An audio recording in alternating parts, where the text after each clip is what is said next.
लोकपाल तो सारे काम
देवीं सरस्वतीं व्यासं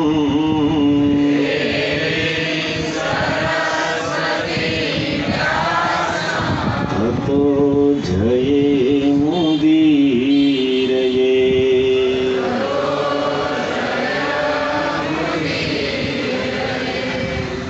ॐ श्री कृष्ण चैतन्य प्रभु नित्यानंद श्री अद्वैत गदाधर श्रीवासादि गौर भक्त वृंद।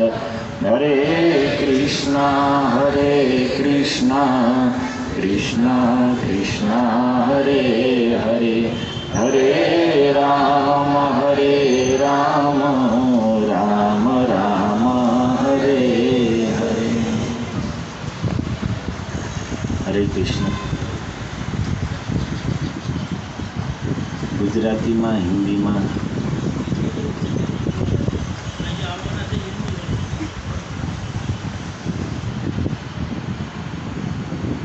महाराष्ट्र में रहीने आम तो जादू हवे गुजराती करता वधारे ई ज अभ्यास थई गयो छे। तो आज तो ऐसा समय है कि हमारे सामने प्रायः हमसे सब वरिष्ठ भक्तजन ही बैठे हैं और विशेष हमारे दो गुरुजन ऊपर बैठे हैं। लोहिताक्ष प्रभु पहले गुरु हैं।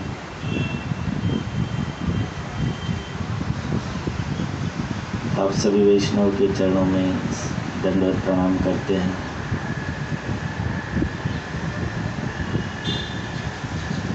इस वीक में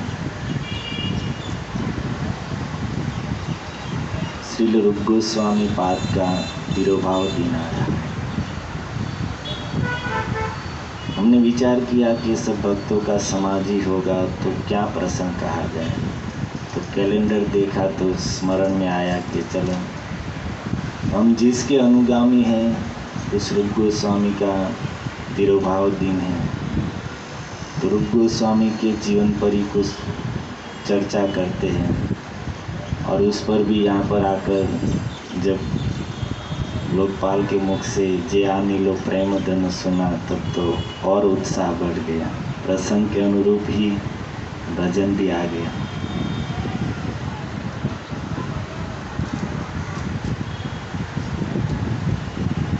भक्तिविनोद ठाकुर ने एक भजन लिखा है, बहुत सुंदर भजन है, जिसमें नाम निष्ठा के लिए श्रील रूप गोस्वामी को प्रार्थना की गई।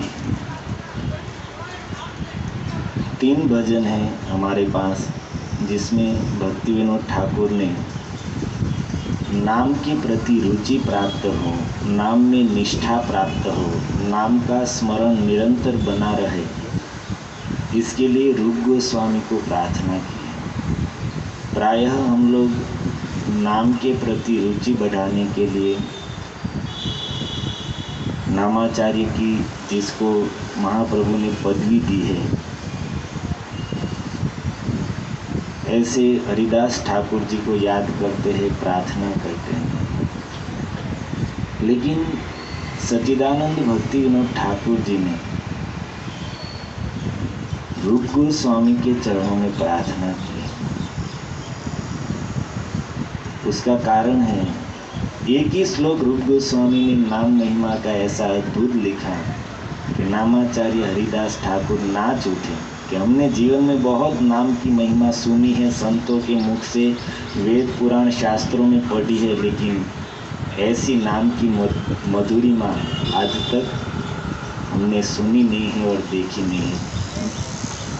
तुंडे तुंडावली रति में, इसी प्रसंग में हम आज जो सुनेंगे उसी प्रसंग में आएगा। और भी रूप गोस्वामी ने नामाष्टकम लिखा है 3 भाग में, 8-8 श्लोक लिखे हैं। संस्कृत में है इसलिए थोड़ा हार्ड है, और बहुत ही अद्भुत नाम महिमा से युक्त है। तो हमारा विचार है वो भजन भक्ति विनोद ठाकुर का हम गाएंगे, जबकि मुझे उसका राग नहीं आता है, लेकिन फिर भी मैं प्रयास करूँगा। लोकपाल तुम देखो तो ये वो आपका ग्रुप में मैं मोकल्યું છે ભજन डाल भाव से।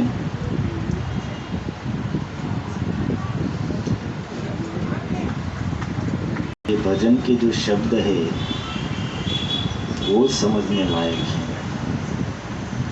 गाना तो हमारा ऐसा ही है, लेकिन भजन में जो शब्द है, ऐसे शब्द बहुत कम देखने या सुनने मिलते हैं नाम की महिमा से।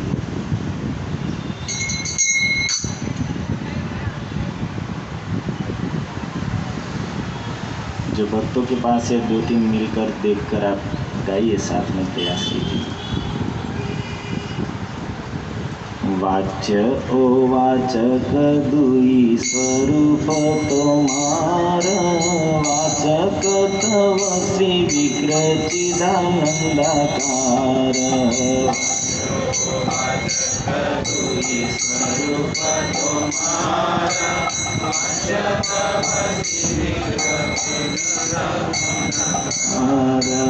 वाच्य ओ वाचक दुई स्वरूप तुम्हारा, वाच्य तव श्री विग्रह चिदानंदाकार।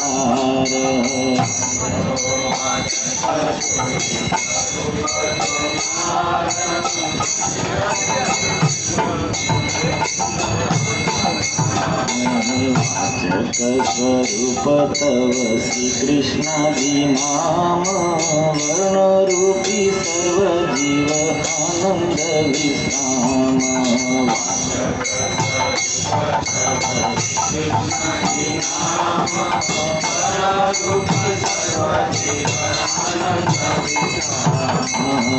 वाचक स्वरूप तव श्री कृष्णादि नाम, वर्ण रूपी सर्व जीव आनंद विश्राम।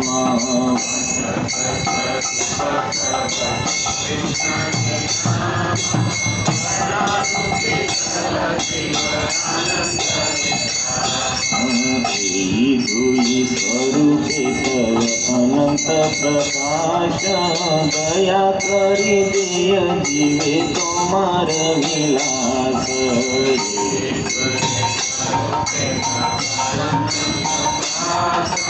दया करी दुई स्वरूप तव अनंत प्रकाश, दया करी देव जीवे तुम्हार विलास।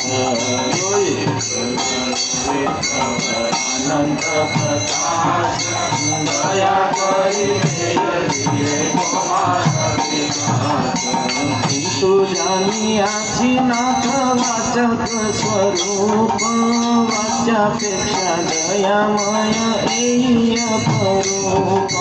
किंतु जानियाछि नाथ वाचक स्वरूप वाच्यापेक्षा दयामय रे अनुरूप किंतु जानियाछि नाथ वाचक स्वरूप वाच्यापेक्षा दयामय एई अपरूप किंतु जानियाछि नाथ वाचक स्वरूप वाच्यापेक्षा दयामय रे अनुरूप नाम नामी भेद नाही वेदेर वचन प्रभु नाम नामी हाते अधिक करुण नामे भेद नाही वेदेर वचन प्रभु नाम नामे हाते अधिक करुण नाम नामी भेद नाही वेदेर वचन प्रभु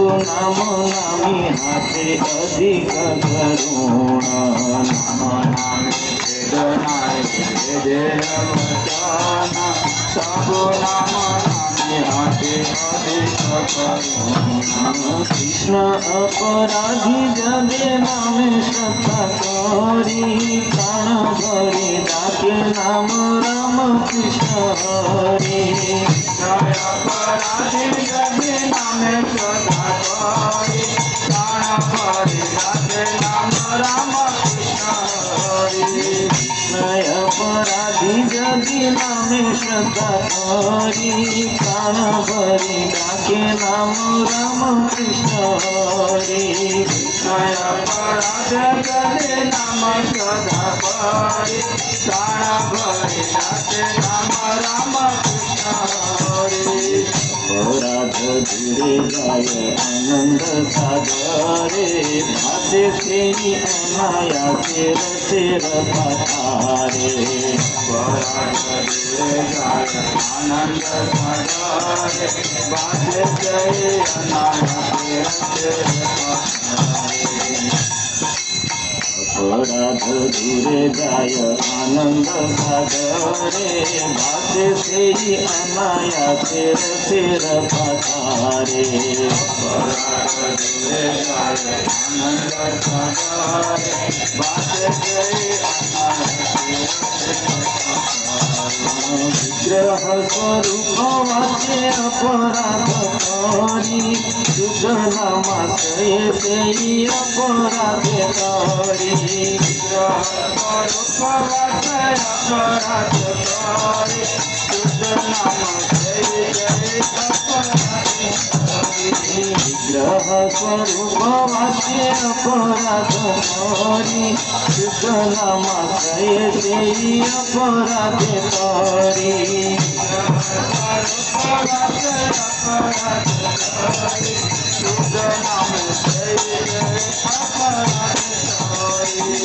जगति विनोद मांगे सिरुपतराणे वाचक स्वरूप नामे रति अनुक्षणे जगति विनोद मांगे सिरुपतराणे वाचक स्वरूप नामे रति अनुक्षणे जगति विनोद मांगे सिरुपतराणे वाचक स्वरूप नामे रति अनुक्षणे जगति विनोद मांगे सिरुपतराणे वाचक स्वरूप नामे रति अनुक्षणे हरे कृष्णा कृष्णा कृष्णा हरे हरे हरे राम राम राम हरे हरे हरे कृष्णा कृष्णा हरे हरे हरे राम राम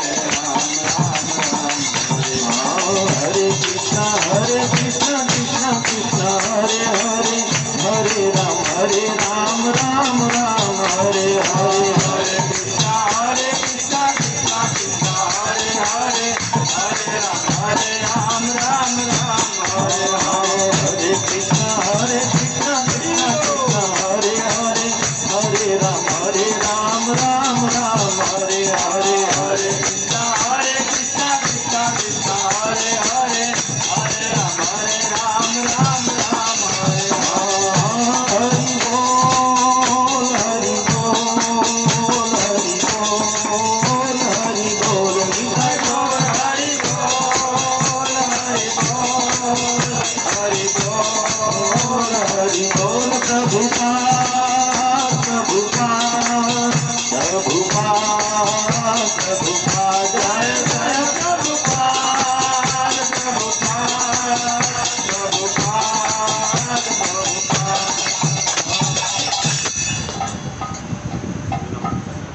सच्चिदानंद भक्ति विनोद ठाकुर की जय। श्रील रूप गोस्वामी पाद की जय। जगत गुरु श्रील प्रभुपाद की।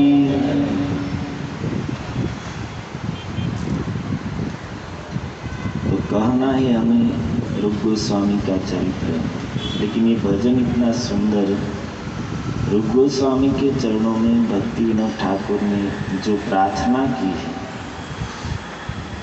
सिर्फ इसका अनुवाद आप श्लोक के शब्द के ऊपर ध्यान रखिए। कभी फिर अवसर मिला तो विस्तार से इसके ऊपर व्याख्या करेंगे, लेकिन अभी सिर्फ अनुवाद इसका। वो कहते कि हे प्रभु, वाच्य और वाचक दुई स्वरूप तोमार। आपके दो स्वरूप हैं। दो आपके स्वरूप हैं, वाच्य और वाचक। वाच्य इसे कहते जिसका दर्शन कर सके, आंखों से जो देख सके, और वाचक जिसको वाच सके, पढ़ सके। दो आपके स्वरूप हैं। वाच्य क्या है? वाच्य तव श्री विग्रह चिदानंदाकार, जो आपका सच्चिदानंद स्वरूप है, जो श्याम सुंदर आपका शरीर है, आपका जो रूप है, वही आपका वाच्य स्वरूप है। और वाचक स्वरूप तव श्री कृष्ण आदि नाम, और आपके जो कृष्ण आदि जो नाम है वो सब वाचक, अर्थात जिसको पढ़ा जाए, वाची शकाय। वाचक स्वरूप तव श्री कृष्ण आदि नाम, वर्ण रूपे सर्व जीवे आनंद विश्राम। कृष्ण इत्यादि जो आपके नाम है वर्ण के रूप में, अर्थात शब्द के रूप में, जो समस्त जीवों को आनंद और विश्राम देने वाले हैं। यही दुई स्वरूपे तव अनंत प्रकाश। भक्ति विनोद ठाकुर कहते कि हे प्रभु, इन दोनों रूप से आपने इस जगत में अनंत प्रकाश किया है। दोनों रूपों को आपने इस जगत में प्रकट किया है। आपका जो सच्चिदानंद स्वरूप है उसको भी आप बारंबार अवतार लेकर इस पृथ्वी पर प्रकट करते हैं, और आपका नाम रूपी स्वरूप है वह भी शास्त्र के द्वारा इस जगत में प्रकट किया हुआ है। दोनों स्वरूप इस जगत में आपने प्रकट किए हैं। क्यों? दया करी देय जीवे तोमार विलास। जीवों के ऊपर दया करके आपने अपने दोनों स्वरूप, एक आपका जो सच्चिदानंद शरीर है उसको अवतार लेकर प्रकट करते हैं, और आपके जो नाम रूपी स्वरूप है उसको वेदों के द्वारा, संतों के द्वारा यहाँ पर प्रकट करते हैं। और इन्हीं दोनों रूपों का आश्रय लेकर जीव को आपका प्रकाश, आपका विलास अर्थात आपकी लीला में प्रवेश प्राप्त होता है। अब कहते किंतु जानियाछे नाथ वाचक स्वरूप, वाच्यापेक्षा दयामय एहि अपरूप।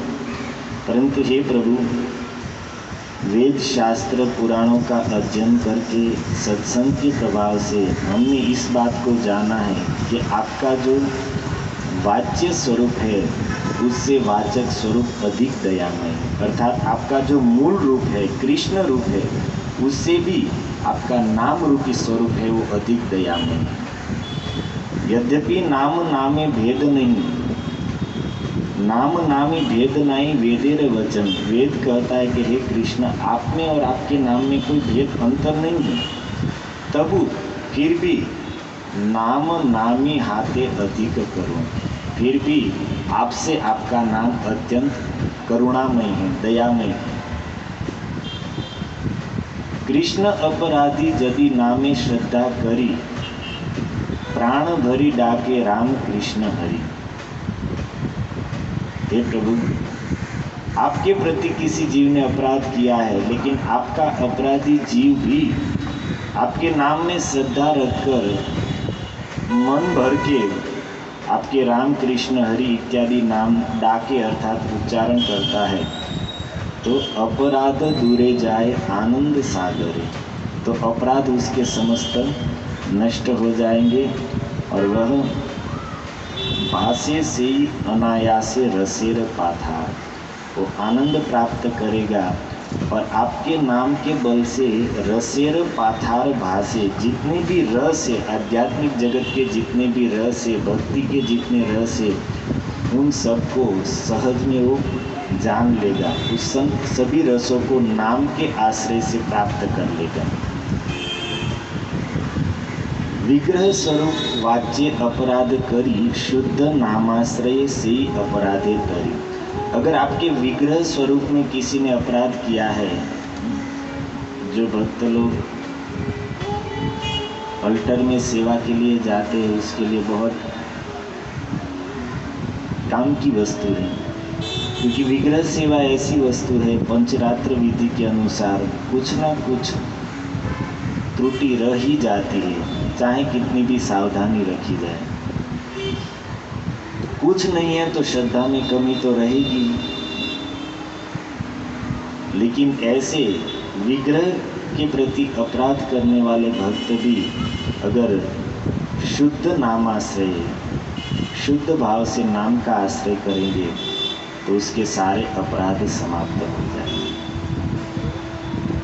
इसलिए भक्ति विनोद मांगे श्री रूप चरण, श्री रूप गोस्वामी के चरणों में प्रार्थना करते हैं कि वाचक स्वरूप नामे रति अनुक्षण। हे प्रभु, आपका जो नाम रूपी स्वरूप है, उस स्वरूप में, आपके कृष्ण रूप स्वरूप में नहीं कहा, सच्चिदानंद साक्षात आप में नहीं कहा, आपका जो नाम रूपी स्वरूप है उसमें हमारी अनुक्षण प्रीति हो, क्योंकि हमारे प्रयास से नाम में हमें रुचि नहीं हो सकती है। उसके लिए वैष्णवों के और आचार्यों के कृपा का बल चाहिए, और इसलिए कृपा की याचना रूप गोस्वामी के चरणों में की जा रही है। प्रभुपाद महाराज ने विदेश में प्रचार करने के लिए जाना था, इतना बड़ा कार्य करना है, गुरु की आज्ञा का पालन करना है, तो 2 जगह पर ही उसने रो रो कर प्रार्थना की है। एक तो शांतिपुर में अद्वैत आचार्य के यहाँ पर प्रभुपाद जी जब विदेश से पहली बार आए, उसके साथ अनेक विदेशी शिष्य थे, तो प्रभुपाद जी तो उस समय जहाँ पर अभी हमारा चंद्रोदय मंदिर है वहीं पर थे, लेकिन जो बाहर वाले भक्त थे उन्होंने कहा कि हम शांतिपुर जाना चाहते हैं अद्वैत आचार्य के यहाँ दर्शन के लिए, तो प्रभुपाद जी ने भेज दिया सबको। वो सब लोग गए और वहाँ पर शांतिपुर में जाकर दर्शन किए, और उनके हाथों में प्रभुपाद जी का magazine back to godhead था, जिस पर प्रभुपाद जी का फोटो लगा हुआ। अब उन सब विदेश वाले भक्तों के लिए कहीं पर भी जाएंगे, प्रभुपाद जी की बुक्स तो उसके हाथ में ही होगी, कि उसका मुख्य ध्येय ही है ग्रंथ वितरण। वैसे प्रभुपाद जी के फॉलोवर की पहचान ही है उसके पास प्रभुपाद जी के ग्रंथ होंगे। हमारे गुजराती समाज में थोड़ी कमी है, हम लोग उस पर इतना ध्यान नहीं देते। बाकी और कोई भी भक्त आप देखेंगे कहीं पर भी जा रहे हैं तो ग्रंथ साथ में होंगे। इस लॉकडाउन में भी रास बिहारी मंदिर में आज सुबह में जो बुक डिस्ट्रीब्यूशन का अनाउंस किया, 7 भागवतम सेट और 200 भगवद गीता इत्यादि छोटे बड़े ग्रंथ, इतना अनाउंस किया। मीरा रोड में अनाउंस बुक वो भूल गए।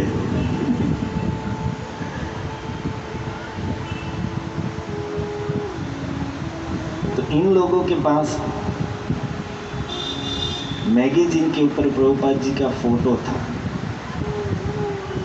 तो वहाँ पे जो सेवा करने वाले गोसाई थे उन्होंने पूछा कि भाई ये कौन है और आप कहाँ से आए?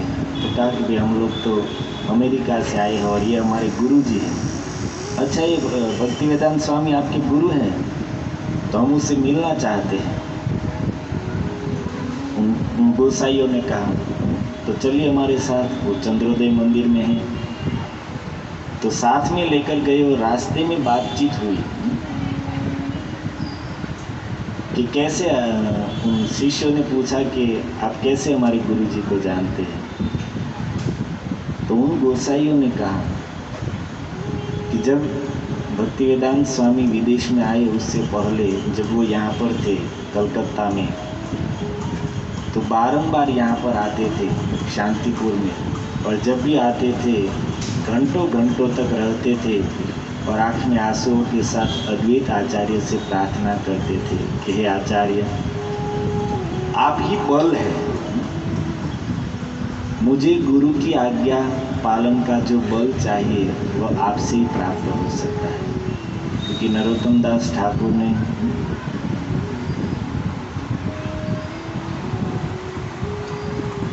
धन मोर नित्यानंद, पति मोर गोरा चांद, प्राण मोर युगल किशोर, अद्वैत आचार्य बल, बल कहाँ से आएगा? हरे कृष्णा कृष्णा कृष्णा हरे हरे, हरे राम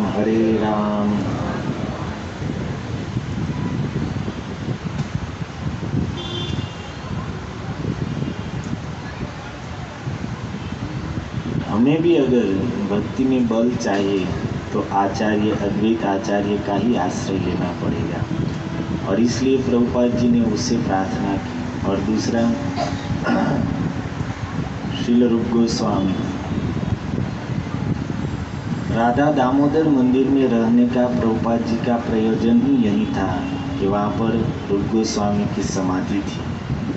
और हम जानते हैं आज भी प्रभुपाद जी 12 साल तक श्री श्री राधा दामोदर मंदिर में रहे, और प्रभुपाद जी का जो किचन है उसका विंडो रूप गोस्वामी की समाधि की ओर आज भी है। और प्रभुपाद जी प्रसाद बनाते समय रूप गोस्वामी की समाधि का दर्शन करते थे, उसी की ओर ज़्यादा दृष्टि रखते थे। और गुरुजनों से हमने सुना है कि प्रभुपाद जी पहले यूरोप जाना चाहते थे प्रचार के लिए, लेकिन श्री रूप गोस्वामी ने ही उसे प्रेरणा दी कि आप न्यूयॉर्क जाइए, और उसकी प्रेरणा से प्रभुपाद जी न्यूयॉर्क गए। उपदेशामृत की प्रस्तावना में प्रभुपाद जी ने लिखा है कि हमारी इस्कॉन संस्था और समस्त गौड़ीय संप्रदाय रूप गोस्वामी की शिक्षाओं के ऊपर ही चलता है। रूप गोस्वामी ने जो शिक्षाएं दी है उसी का हम पालन करते हैं, इसलिए गौड़ीय वैष्णवों को रूपानुग कहा गया है। और भक्ति रसामृत सिंधु के तात्पर्य में प्रभुपाद जी ने लिखा है कि कोई इस ग्रंथ का अध्ययन करता है, भक्ति रसामृत सिंधु, और इसकी शिक्षाओं को जीवन में धारण करता है, तो वो साक्षात रूप गोस्वामी का संग कर रहा है।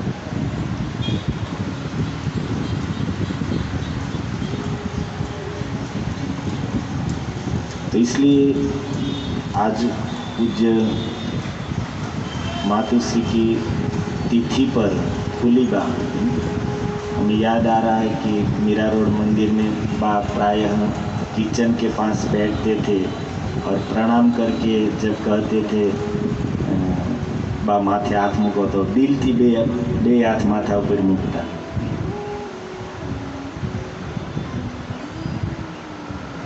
तो हम लोगों का भी सौभाग्य है कि एक वैष्णव के तिथि के निमित्त से यहाँ पर हम एकत्र हुए हैं,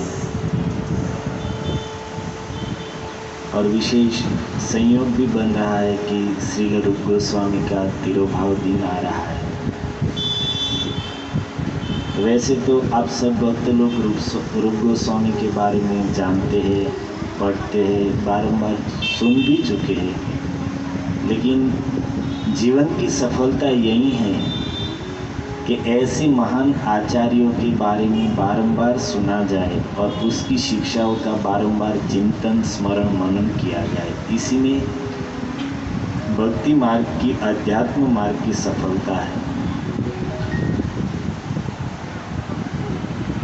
बृहद भागवतामृत जो इस ग्रेस बुडापेश प्रभु के द्वारा अभी चल रहा है,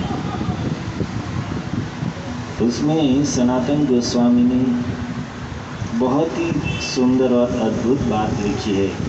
श्रीमद् भगवत भक्तानां महात्म्य वर्णनम। ध्यान से सुनिए सनातन गोस्वामी के शब्द क्या है। श्रीमद् भगवत भक्तानां महात्म्य वर्णनम, श्री भगवतो महात्म्य वर्णनम परम इति गूढ़े अभिप्राय। भगवान के भक्तों की कथा का वर्णन, भगवान के भक्तों के यश का वर्णन, भगवान के यश के वर्णन से भी परम इति गूढ़े अभिप्राय। भगवान की महिमा से भी उसके भक्तों की महिमा श्रेष्ठ है, यह शास्त्र का गूढ़ अभिप्राय है। और संबोधन देखिए सनातन गोस्वामी, श्रीमद् भगवत भक्तानां महात्म्य वर्णन। भक्तों के आगे संबोधन लगाया श्रीमद् भगवत भक्तानां, और भगवान के आगे संबोधन लगाया श्री भगवतो महात्म्य वर्णन। खाली श्री ही लगाया और भक्तों के आगे श्रीमद् लगाया।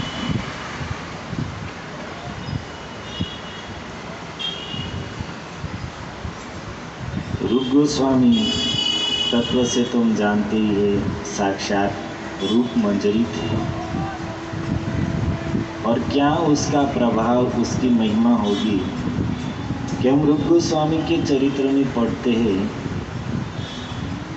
कि उसकी जो इच्छा हुई वो साक्षात राधा रानी ने पूर्ण किया।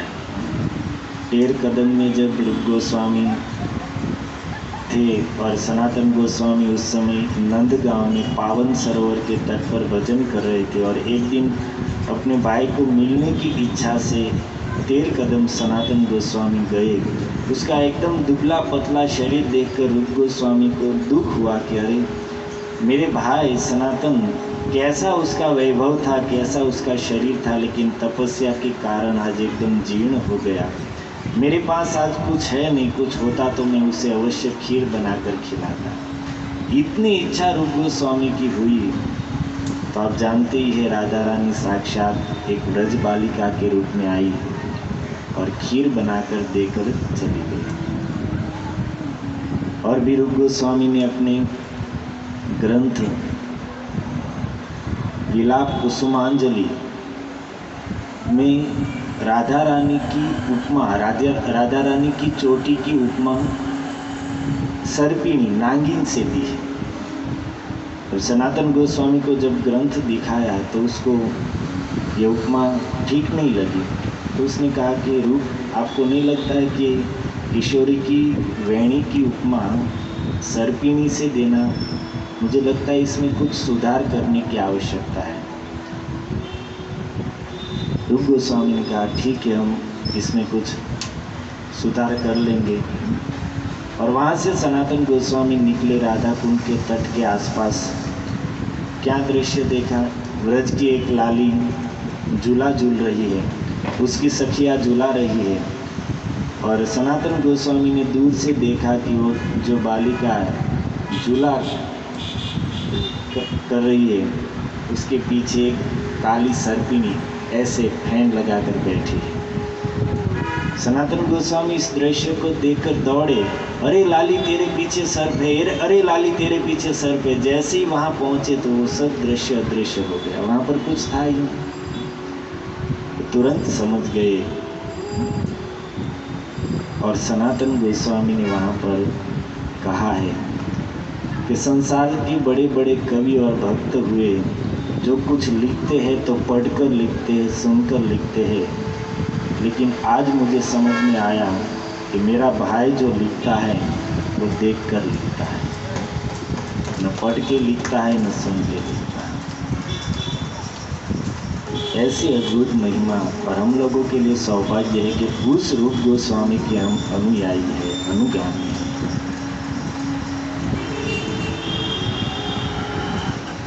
और शिक्षा तो रूप गोस्वामी ने हमें अपने जीवन से भी दी है और अपने ग्रंथों से भी दी है। रूप गोस्वामी के जीवन के ऊपर हम विचार करें तो सबसे बड़ी रूप गोस्वामी की शिक्षा हम लोगों के लिए है कि वैष्णव अपराध से बचना चाहिए। रूप गोस्वामी बैठकर लीला का चिंतन कर रहे थे और वह लीला साक्षात उसके सामने प्रकट हो गई। राधा रानी पुष्प चयन कर रही है, वृक्ष की डाली थोड़ी ऊपर है, कृष्ण उस पर आए और अपने वजन से उस डाली को झुकाए। तो राधा रानी एक हाथ से उस डाली को पकड़े है और दूसरे हाथ से पुष्प चयन कर रही है। और तब तक कौतुक की स्वभाव तो है ही, उस डाली से अपना वजन ले लिया तो डाली ऊपर गई तो राधा रानी भी उसके साथ लटक गई, ऊपर चली गई। अब ये लीला रूप गोस्वामी देख रहे हैं। अब देखते ही उसे हंसी आ गई। स्वाभाविक है, ऐसी लीला हम सुन रहे तो आपको सुनकर भी हंसी आ रही है, तो प्रत्यक्ष देखने वाले को हंसी आएगी। और सुनने पर भी हंसी नहीं आ रही, उसका अर्थ है कि सो रहे हैं। दो ही बात है।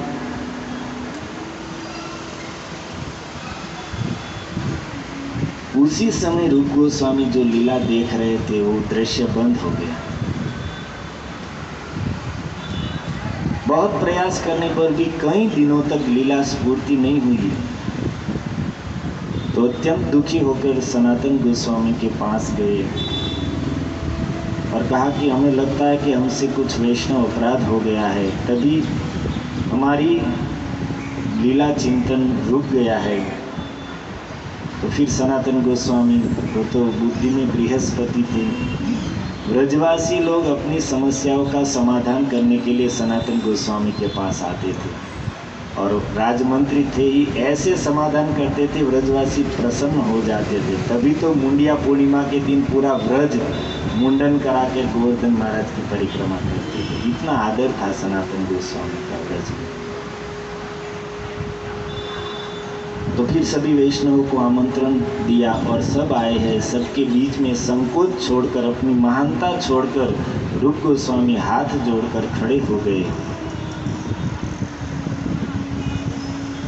और प्रार्थना करने लगे कि हमसे जाने अनजाने में किसी वैष्णव का अपराध हो गया है, हम नहीं जानते हैं, लेकिन हमारी प्रार्थना है कि जिस वैष्णव का अपराध हुआ है वो हमारे सामने आए तो हम उसका प्रायश्चित कर सके।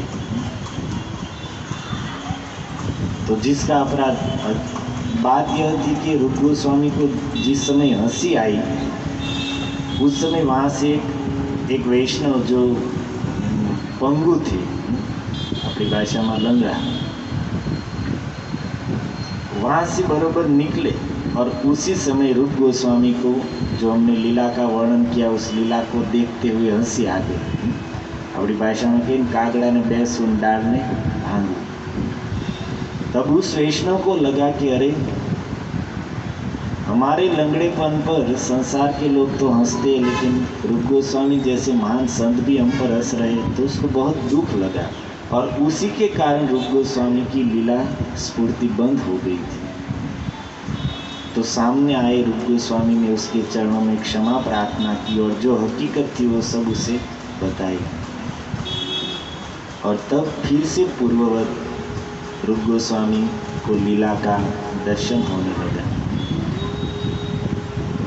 तो रूप गोस्वामी तो भगवान के नित्य सिद्ध पार्षद है, लेकिन फिर भी अपने जीवन चरित्र के द्वारा हमें शिक्षा दे रहे हैं कि ऐसे महान भक्त जिसको भगवान की लीला प्रत्यक्ष दिख रही है, वो भी अगर वैष्णव का अपराध करते हैं तो उसकी लीला स्फूर्ति बंद हो जाती है, और वह भी जानकर नहीं, अनजान में। तो फिर जो लोग जानबूझकर वैष्णव के अपराध करते हैं, वैष्णव की निंदा करते हैं, वैष्णव का तिरस्कार करते हैं, वैष्णव को नीचा दिखाने का प्रयास करते हैं, वैष्णव का लाभ उठाने का प्रयास करते हैं, उन लोगों के लिए क्या कहा जाए। इसलिए भक्ति मार्ग एक ऐसा है कि उससे सरल कोई मार्ग नहीं है। ज्ञान मार्ग, योग मार्ग, तपस्या, ये सब तो हमारे लिए बहुत दूर की बात है, क्योंकि ये सब मार्ग ऐसे घर में रहकर हो ही नहीं सकते, इसलिए हमारे लिए वो कोई काम का ही नहीं। लेकिन भक्ति का मार्ग सबसे श्रेष्ठ और सबसे सरल है। बस सावधानी एक ही रखनी है कि अपराध न हो। अगर अपराध न हो तो कम भजन में भी हम भगवान की कृपा प्राप्त कर सकते हैं।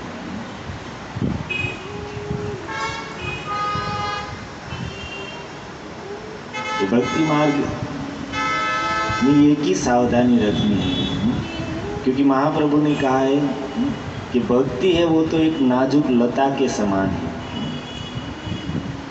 और अपराध क्या है? हाथी माता। हाथी माता એટલે ગુજરાતીમાં હાથીની માં એમ નહીં, માતા બંગાળી શબ્દ મદમસ્ત હાથી, પાગલ हाथी। भक्ति एक नाजुक लता के समान है और वैष्णव अपराध मदमस्त हाथी के समान है, जो उस लता को उखाड़ कर फेंक देगा। रूप गोस्वामी के जीवन चरित्र से हम यह शिक्षा मिलती है कि कितना वैष्णव अपराध भयंकर है, हम लोगों को कितना इससे सावधान रहना चाहिए। और भी एक सुंदर, जीव गोस्वामी जब रूप गोस्वामी के पास थे, उसके शिष्य के रूप में, रूप गोस्वामी उस समय भक्ति रसामृत सिंधु ग्रंथ लिख रहे थे, और उसी समय वल्लभ भट्ट जी वहाँ पर वृंदावन में आए हैं, तो रूप गोस्वामी को मिलने आए। रूप गोस्वामी ने पूरा ग्रंथ दिखाया और कहा कि भट्ट जी, मैंने ये ग्रंथ लिखा है, आप तो बहुत विद्वान हैं, पंडित हैं, तो इसमें आपको कुछ त्रुटि दिखाई दे रही हो तो इसका शोधन कर दीजिए, हमें बताइए तो हम सुधार कर लेंगे। तो वल्लभ जी ने देखा और कहा कि ठीक है, आप इस ग्रंथ को समाप्त कर लीजिए, बाद में हम पूरा देखकर अगर इसमें कुछ ऐसा होगा तो हम आपको बताएंगे कि भाई ये आप सुधार कर लो। ठीक है। फिर वो वहाँ से गए यमुना जी के तट पर, और जीव गोस्वामी को ये बात सहन नहीं हुई, क्योंकि गुरु के बारे में अगर कोई ऐसा कहे कि भाई आपके ग्रंथ में कोई दोष है, तो स्वाभाविक है शिष्य कैसे सहन कर सकता है। तो वहाँ पर गए और दोनों के बीच कुछ शास्त्रार्थ हुआ, और जीव गोस्वामी की विद्वत्ता, पंडिताई को देखकर, उसके ज्ञान को देखकर वल्लभ जी एकदम अवाक रह गए कि इतना छोटा सा बच्चा और ऐसा ज्ञान। फिर दोबारा वो रूप गोस्वामी के पास आए तो पूछा कि मैं उस दिन आया तब आपके पास वो लड़का था, वो कौन है?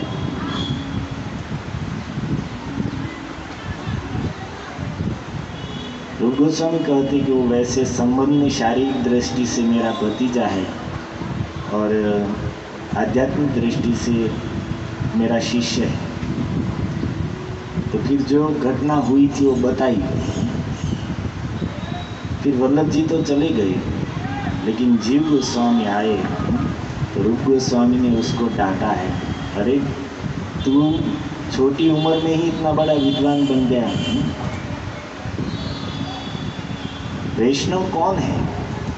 वैष्णव वो है जो दूसरे की उन्नति को सहन कर सके, दूसरे की प्रगति को देखकर ईर्ष्या करे, वो वैष्णव नहीं है। और तुम वल्लभ जी के उत्कर्ष को सहन नहीं कर सके। जो एक ब्राह्मण है, वैष्णव है, विद्वान है, और उसके उत्कर्ष को, उसकी श्रेष्ठता तुमसे सहन नहीं हुई, तुम क्या भजन करोगे? निकल जाओ यहाँ से। भजन करने की योग्यता उसकी है जो दूसरे की प्रगति को देखकर ईर्ष्या न करे, दूसरे का सम्मान देखकर जिसको ईर्ष्या न हो, जिसके हृदय में मात्सर्य दोष न हो। भागवत सुनने का और कहने का अधिकारी कौन है? भगवान व्यास जी ने मंगलाचरण में स्पष्टता कर दी, परमो निर्मत्साराणाम सताम, जिसके हृदय में मात्सर्य नहीं है। लिखने वाले स्पष्टता तो करेंगे ना, जैसे हम सुन रहे हैं कि बृहद भागवतामृत सनातन गोस्वामी कह रहे हैं कि इस ग्रंथ को सुनने का अधिकारी कौन है, तो उसने लिखा है कि जिसने वैष्णव दीक्षा ली है वो इस ग्रंथ को सुनने के अधिकारी है। चाहे कोई भी संप्रदाय में है, लेकिन वैष्णव दीक्षा से युक्त है वो इस ग्रंथ को सुनने के, पढ़ने के अधिकारी है। ऐसे ही श्रीमद् भागवत के दूसरे श्लोक में मंगलाचरण में भगवान वेदव्यास जी कहते हैं, धर्मो प्रोज्जित केतवो अत्र परमो निर्मत्सराणाम सताम। मात्सर्य दोष से जो रहित है, ऐसे भक्त इस ग्रंथ को कहने सुनने के अधिकारी है। अब हम दूसरे की प्रगति को, दूसरे का कुछ अच्छा देखते हैं और हमारे अंदर जलन चालू हो जाती है, फिर कितनी भी भागवत सुन ले, कुछ अधिकार ही नहीं है तो क्या फर्क पड़ेगा।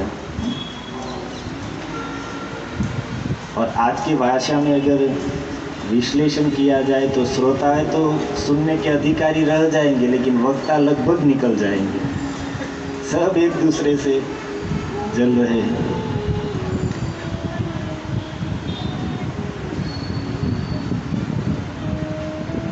रूप गोस्वामी ने उसको निकाल दिया, जीव गोस्वामी को, सिर्फ हमारे लिए, ये शिक्षा देने के लिए कि अगर भक्ति करनी है तो पर उत्कर्ष, दूसरे की श्रेष्ठता को, दूसरे की महानता को सहन करना सीखना पड़ेगा। तो ऐसे कई प्रसंग हैं, आप सब भक्त लोग जानते हैं, इसलिए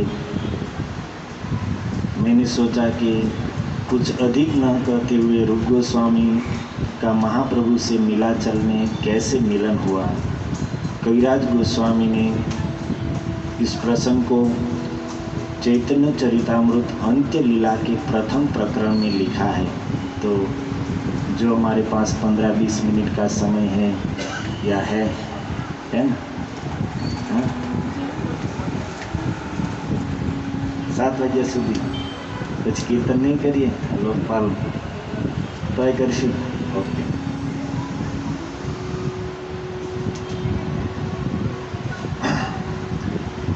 तो उसी प्रसंग को हमसे कविराज गोस्वामी की जो दिव्य चौपाइया है, प्यार है, उसको सिर्फ पढ़कर अनुवाद के रूप में आपको सुनाने का प्रयास करेंगे। इस अध्याय के प्रारंभ में कविराज जी ने 2 श्लोक बहुत अद्भुत लिखे हैं, सभी भक्तों के लिए कंठस्थ करने योग्य है। अंत्यलीला प्रकरण 1। पंगुं लंघयते शैलं मुखम् आवर्तयेत् श्रुतिं यत्कृपातमहं वन्दे कृष्ण चैतन्यमीश्वरम्।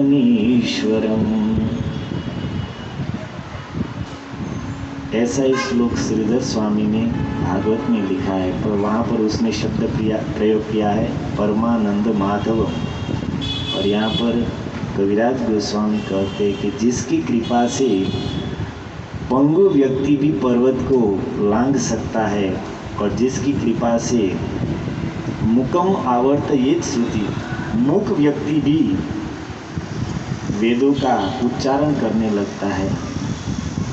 यत्कृपा तमहम वंदे कृष्ण चैतन्य ईश्वरम, उन श्री कृष्ण चैतन्य महाप्रभु को मैं प्रणाम करता हूँ जिसकी कृपा से पंगु भी पर्वत लंघ जाता है और मूक व्यक्ति भी शास्त्र का विद्वान और पंडित बन जाता है। और दूसरे श्लोक में संतों के पास कृपा की याचना की है। दुर्गमे पथि में अंधस्य स्खलद पादगतेर्मुहुः स्वकृपा यष्टिदानेन संतः संत्व अवलंबनम। कविराज जी कहते कि दुर्गम पथि, ये जो भक्ति का मार्ग है या तो अध्यात्म का जो मार्ग है वो कैसा है, संसार समुद्र का जो मार्ग है वो दुर्गम पथि, अत्यंत दुर्गम मार्ग है। भव सागर को पार करने का जो मार्ग है दुर्गम पथि, और उस पर भी मैं अंधस्य, ज्ञान दृष्टि से अंध हूँ, मेरे पास ज्ञान नहीं है कि जिस ज्ञान से मैं इस मार्ग को पार कर सकूं।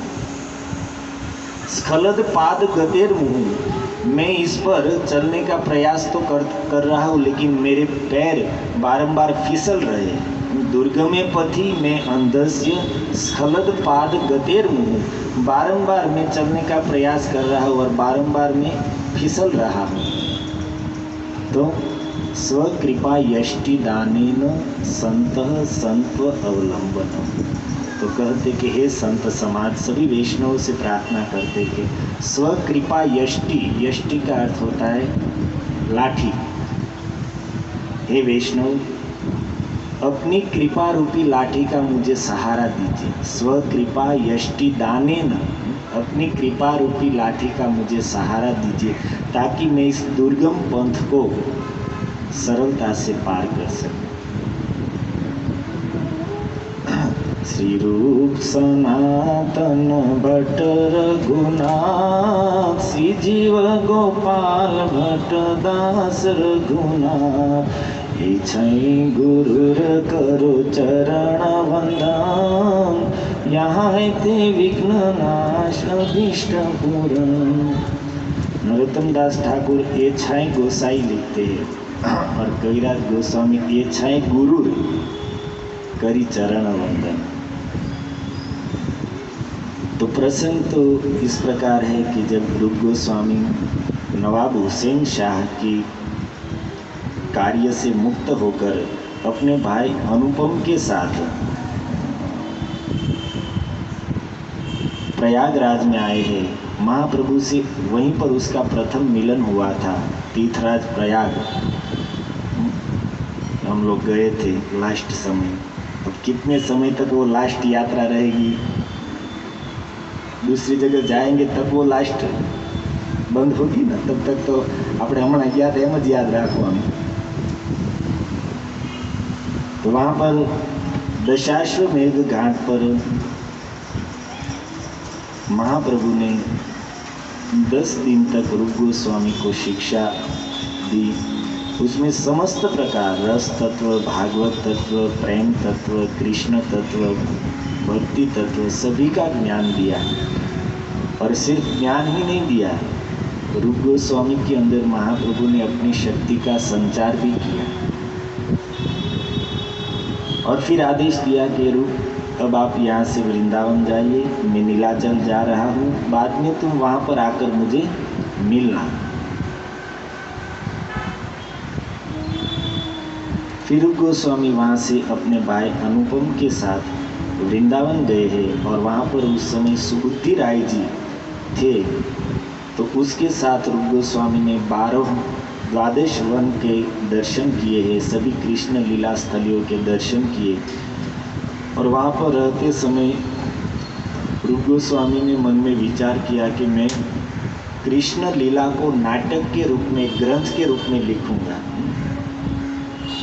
कृष्ण लीलाओं का लेखन करूंगा लेकिन नाटक के रूप में, क्योंकि नाटक के रूप में अगर कुछ लिखा है तो व्यक्ति सरलता से समझ सकता है। जैसे हम लोग कभी कोई लीला को ड्रामा के रूप में प्रस्तुत करते हैं तो ड्रामा के रूप में दिखाने के लिए उसे थोड़ा सरल करना पड़ता है। जैसे शास्त्र में लिखा है वो सब हम ड्रामा में वो प्रस्तुत नहीं कर सकते, उसके लिए शब्द भी नहीं मिलेंगे और ऐसे एक्टर भी नहीं मिलेंगे। આપણા ડ્રામામાં જે એક્ટર હોય તેમ જાણો જ છો, શીખતા હોય વચ્ચે ભૂલી જતો હોય એની માટે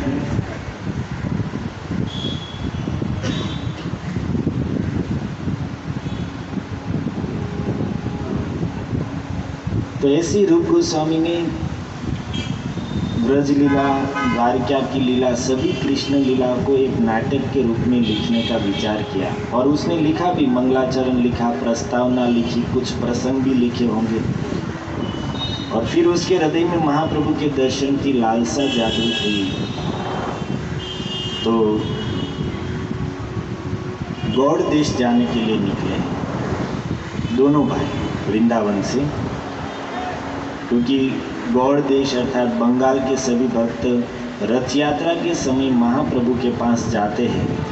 तो रूप गोस्वामी ने यही विचार किया कि उन सभी भक्तों के साथ मिलकर उसके साथ मैं भी नीलाचल जाऊंगा।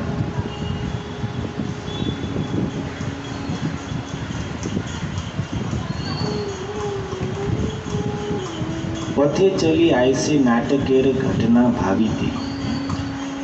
तो वृंदावन से नवद्वीप जा रहे हैं गौड़ देश, तो रास्ते में चलते हुए चिंतन यही बना है कि नाटक के प्रसंग के ऊपर स्मरण चिंतन कर रहे हैं कि किस प्रकार, कौन से प्रसंग को किस प्रकार में लिखूंगा, कहाँ पर लिखूंगा।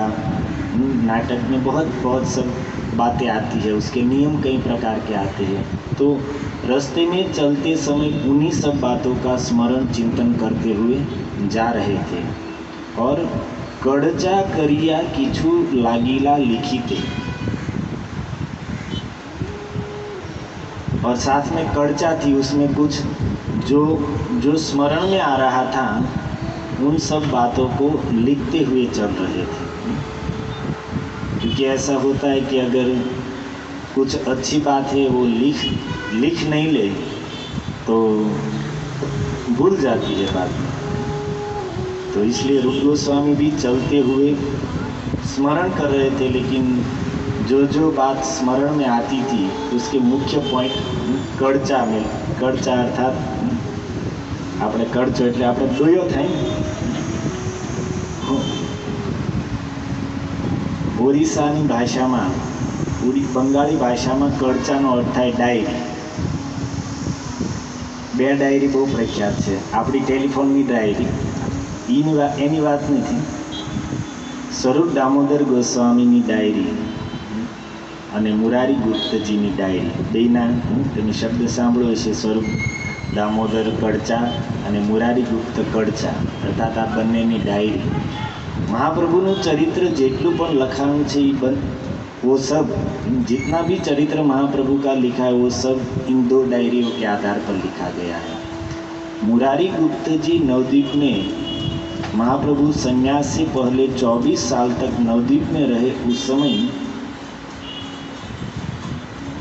मुरारी गुप्त उसके साथ में रहते थे और महाप्रभु के घर के पास ही मुरारी गुप्त जी का घर था. तो हर रोज की लीलाओं को मुरारी गुप्त एक डायरी थी उसमें लिख लेते थे. महाप्रभु के साथ जो प्रसंग हुआ है या तो महाप्रभु ने कुछ किसी को कहा है, जो भी उसका जीवन चरित्र है वो लिख लेते थे. और लिखना चाहिए. कभी कभी कथा में कुछ अच्छा सुनना है तो पॉइंट लिख लेने, भले यहाँ पर आप सामने न लिखे तो घर पे जाकर.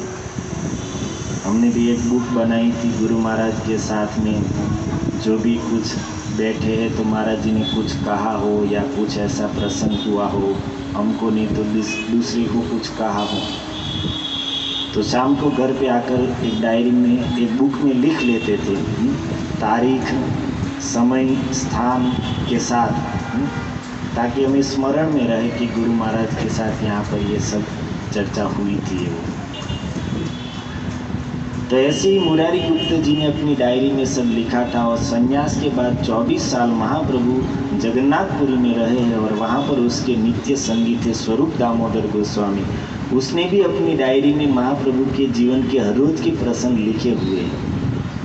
इन दोनों महापुरुषों की डायरी के ही कारण आज हमारे पास महाप्रभु का चरित्र, चाहे चैतन्य भागवत हो, चैतन्य मंगल हो, चैतन्य चरितामृत हो, चैतन्य चंद्रोदय हो, जितने भी ग्रंथ है उसका मूल आधार है इन दोनों महापुरुषों के कड़चा डायरी. इसी से सब चरित्र आया है.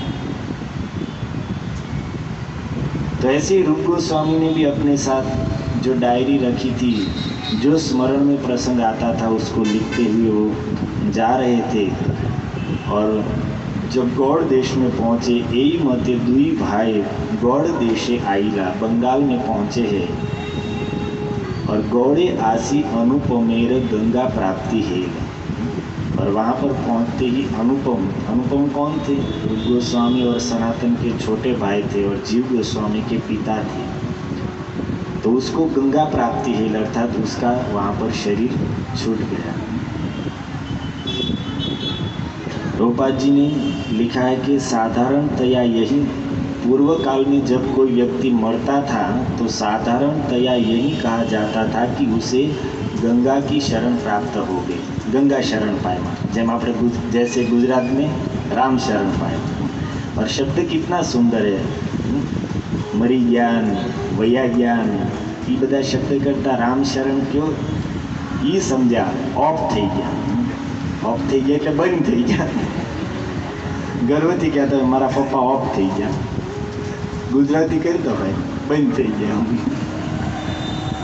तो शब्द भी कितने सुंदर, एक ही बात है, लेकिन कहने का ढंग सही होना चाहिए. गंगा शरण पाए, राम शरण पाए.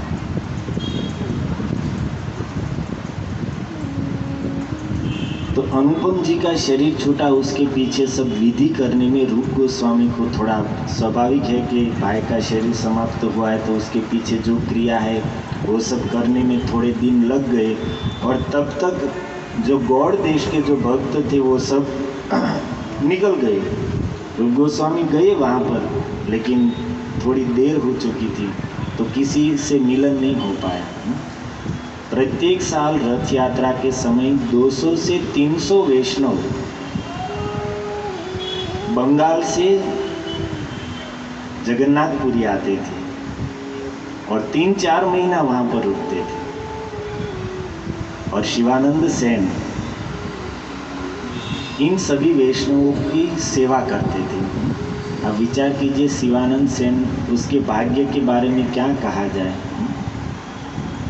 भगवान से भी जिसकी सेवा श्रेष्ठ मानी गई है, ऐसे वैष्णवों की, और वो भी 200 से 300 वैष्णवों को हर साल बंगाल से लेकर जाते थे भगवान को मिलाने के लिए। अब भक्त को भगवान से मिलाना, उससे बड़ी क्या सेवा हो सकती है। और सब अपने खर्च से। रास्ते में अब इतने सारे भक्त लोग चलते हुए जा रहे हैं, तो अनेक, उस समय तो राजाशाही थी, अनेक राज्य बीच में आते थे, तो एक राज्य से दूसरे राज्य में प्रवेश करने के लिए कर चुकाना पड़ता था। बीच में नदियाँ आई तो उस नाव के द्वारा पार करने में खर्च लगता था। बीच में रहने की, भोजन की सब व्यवस्था करते हुए हर साल 200 से 300 भक्तों को लेकर जाते थे। तो वो सब निकल गए थे और रूप गोस्वामी मिल नहीं पाए, तो फिर रूप गोस्वामी अकेले ही चलने लगे। और चलते चलते जब उड़ीसा प्रदेश में पहुँचे तो सत्य भामापुर करके एक गांव आया। वहाँ पर रूप गोस्वामी ने रात्रि विश्राम किया, भोजन किया। और जब रात्रि में सोए थे तो रात्रि स्वप्न देखे एक दिव्य रूपा नारी, एक अद्भुत स्त्री, सौंदर्य से युक्त, अनेक प्रकार के आभूषण धारण किए हुए स्वप्न में आई और सम्मुखे आसिया आज्ञा दिला, बहु कृपा करी। और सामने आकर उसने बहुत कृपा भी की और रूप गोस्वामी को आज्ञा दी, क्या आमार नाटक पृथक करह रचन, कि आप जिस नाटक की रचना कर रहे हैं उनमें ब्रजलीला और पूर्व लीला अर्थात द्वारकापुरी की लीलाओं का अलग अलग आप लेखन कीजिए, दोनों साथ में नहीं। तो गोस्वामी ने जो वो लिखना चाहते थे, दोनों लीलाएं, ब्रज की और द्वारका की, मथुरा की, सब लीला एक ही साथ लिखना चाहते थे। लेकिन रास्ते में सत्यभामापुर गांव में साक्षात सत्यभामा जी ही थी। उसने स्वप्न में आकर कहा कि आप दोनों लीलाओं को, द्वारका लीला और ब्रज लीला को अलग अलग लिखिए, और आमार कृपाते नाटक हैबे विलक्षण, मेरी कृपा से आपका नाटक अत्यंत सुंदर विलक्षण होगा। सत्यभामार आज्ञा पृथक नाटक करी बारे। और फिर रूप गोस्वामी ने अपना चिंतन बदल दिया, दोनों को अलग अलग रूप में लिखने के लिए। भाविते भाविते शीघ्र आइला नीला चले, मन में इसी नाटक का स्मरण चिंतन करते करते चलते चलते जगन्नाथपुरी पहुँचे हैं। और वहाँ पर आकर सीधे ही कहाँ गए, सिद्धबकुर, जहाँ पर हरिदास ठाकुर भजन करते थे।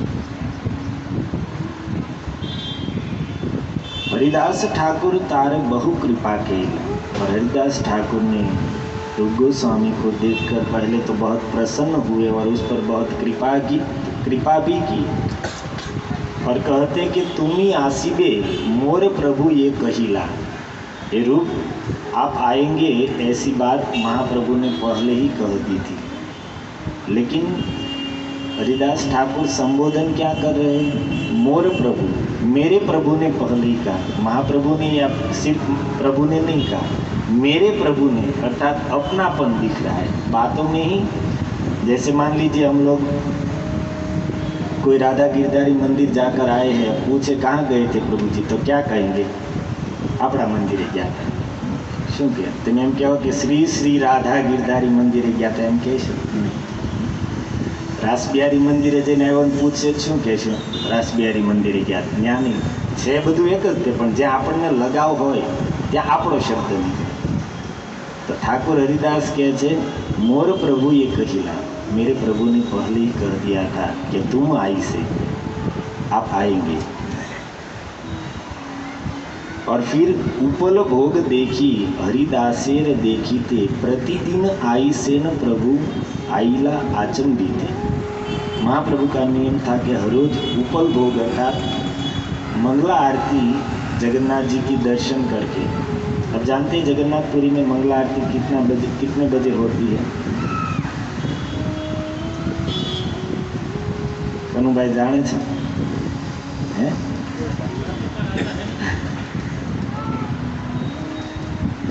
क्योंकि वहां के पंडे भी नहीं जानते हैं। जगन्नाथ जी की जैसी इच्छा 5:30 बजे होती है, 6 बजे होती है, 7:30, 6:30 बजे भी हो जाए, 7 बजे, स्वतंत्र है। जगत के नाथ है, नियम में बंधे हुए नहीं है। तो महाप्रभु नित्य मंगला आरती दर्शन करके हरिदास ठाकुर के पास आते थे।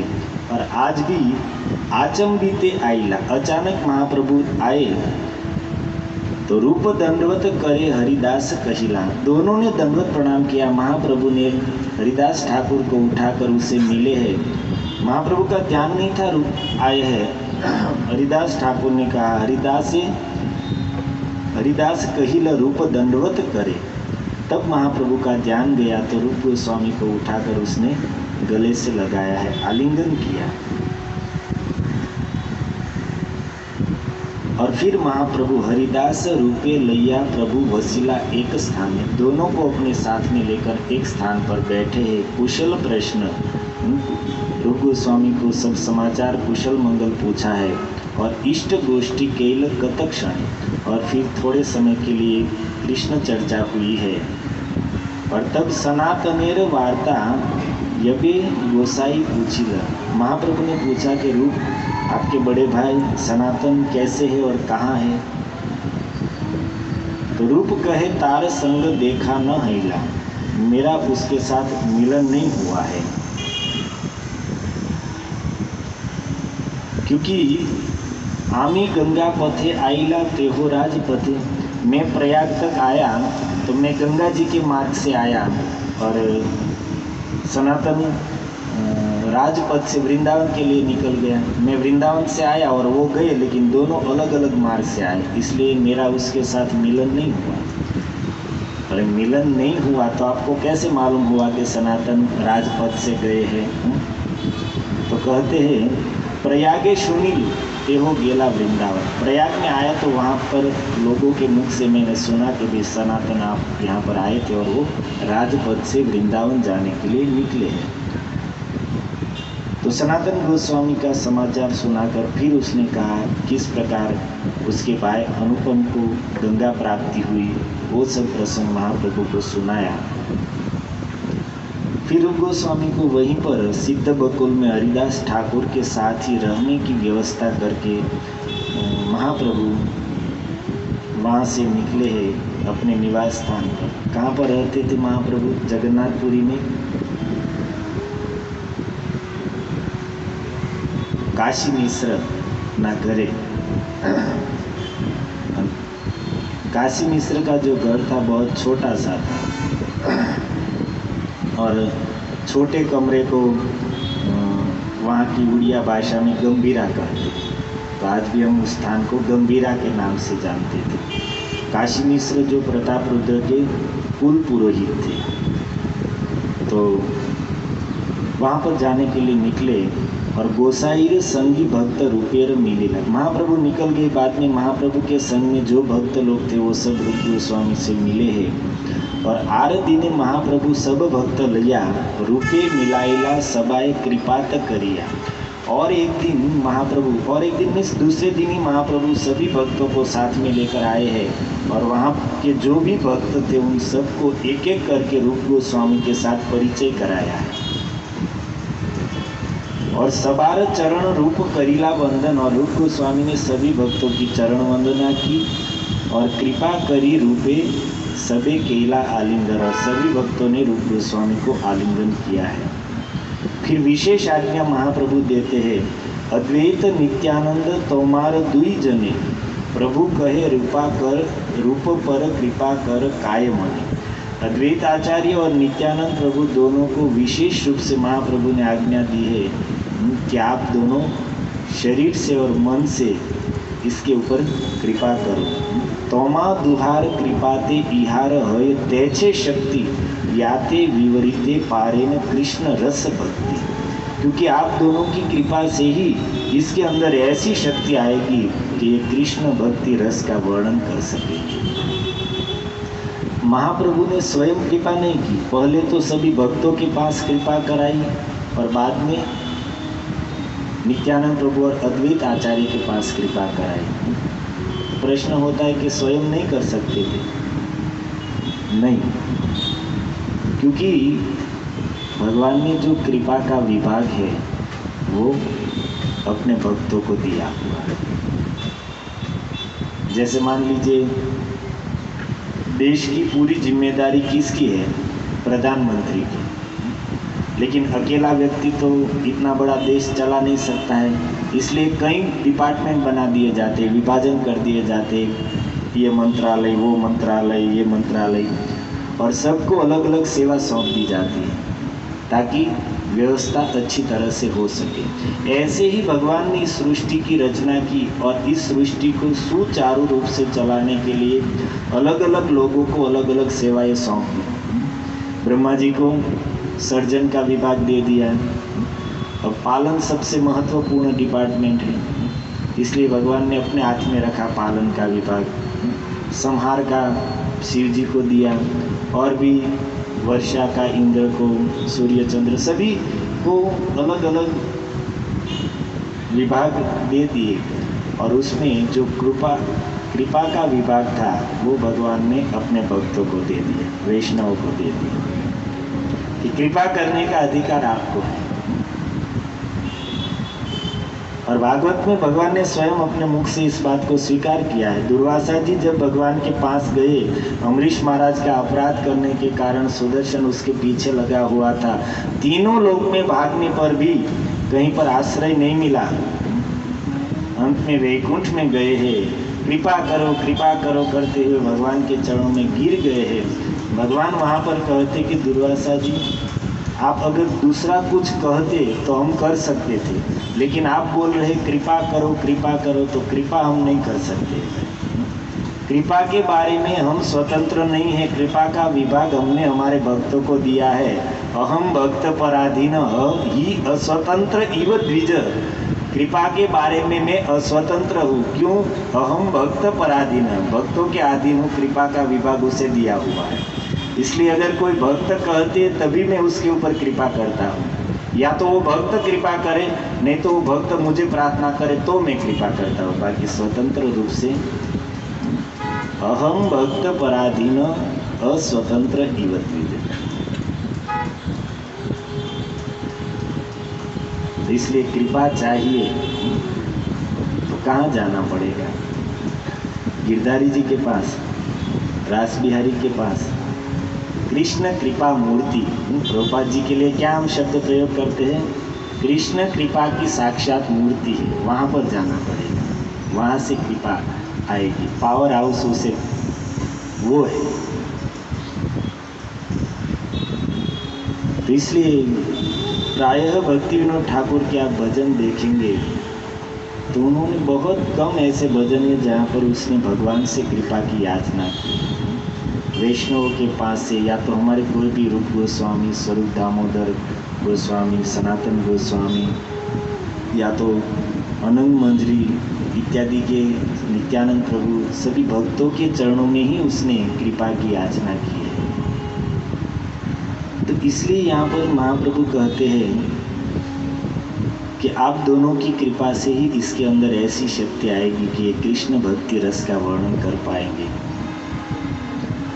और फिर जितने भी गौड़िया और उड़िया, बंगाल के और नीलाचल के जितने भक्त थे, उन सबको मिले हैं और सबके लिए रूप गोस्वामी स्नेह पात्र बन गए हैं।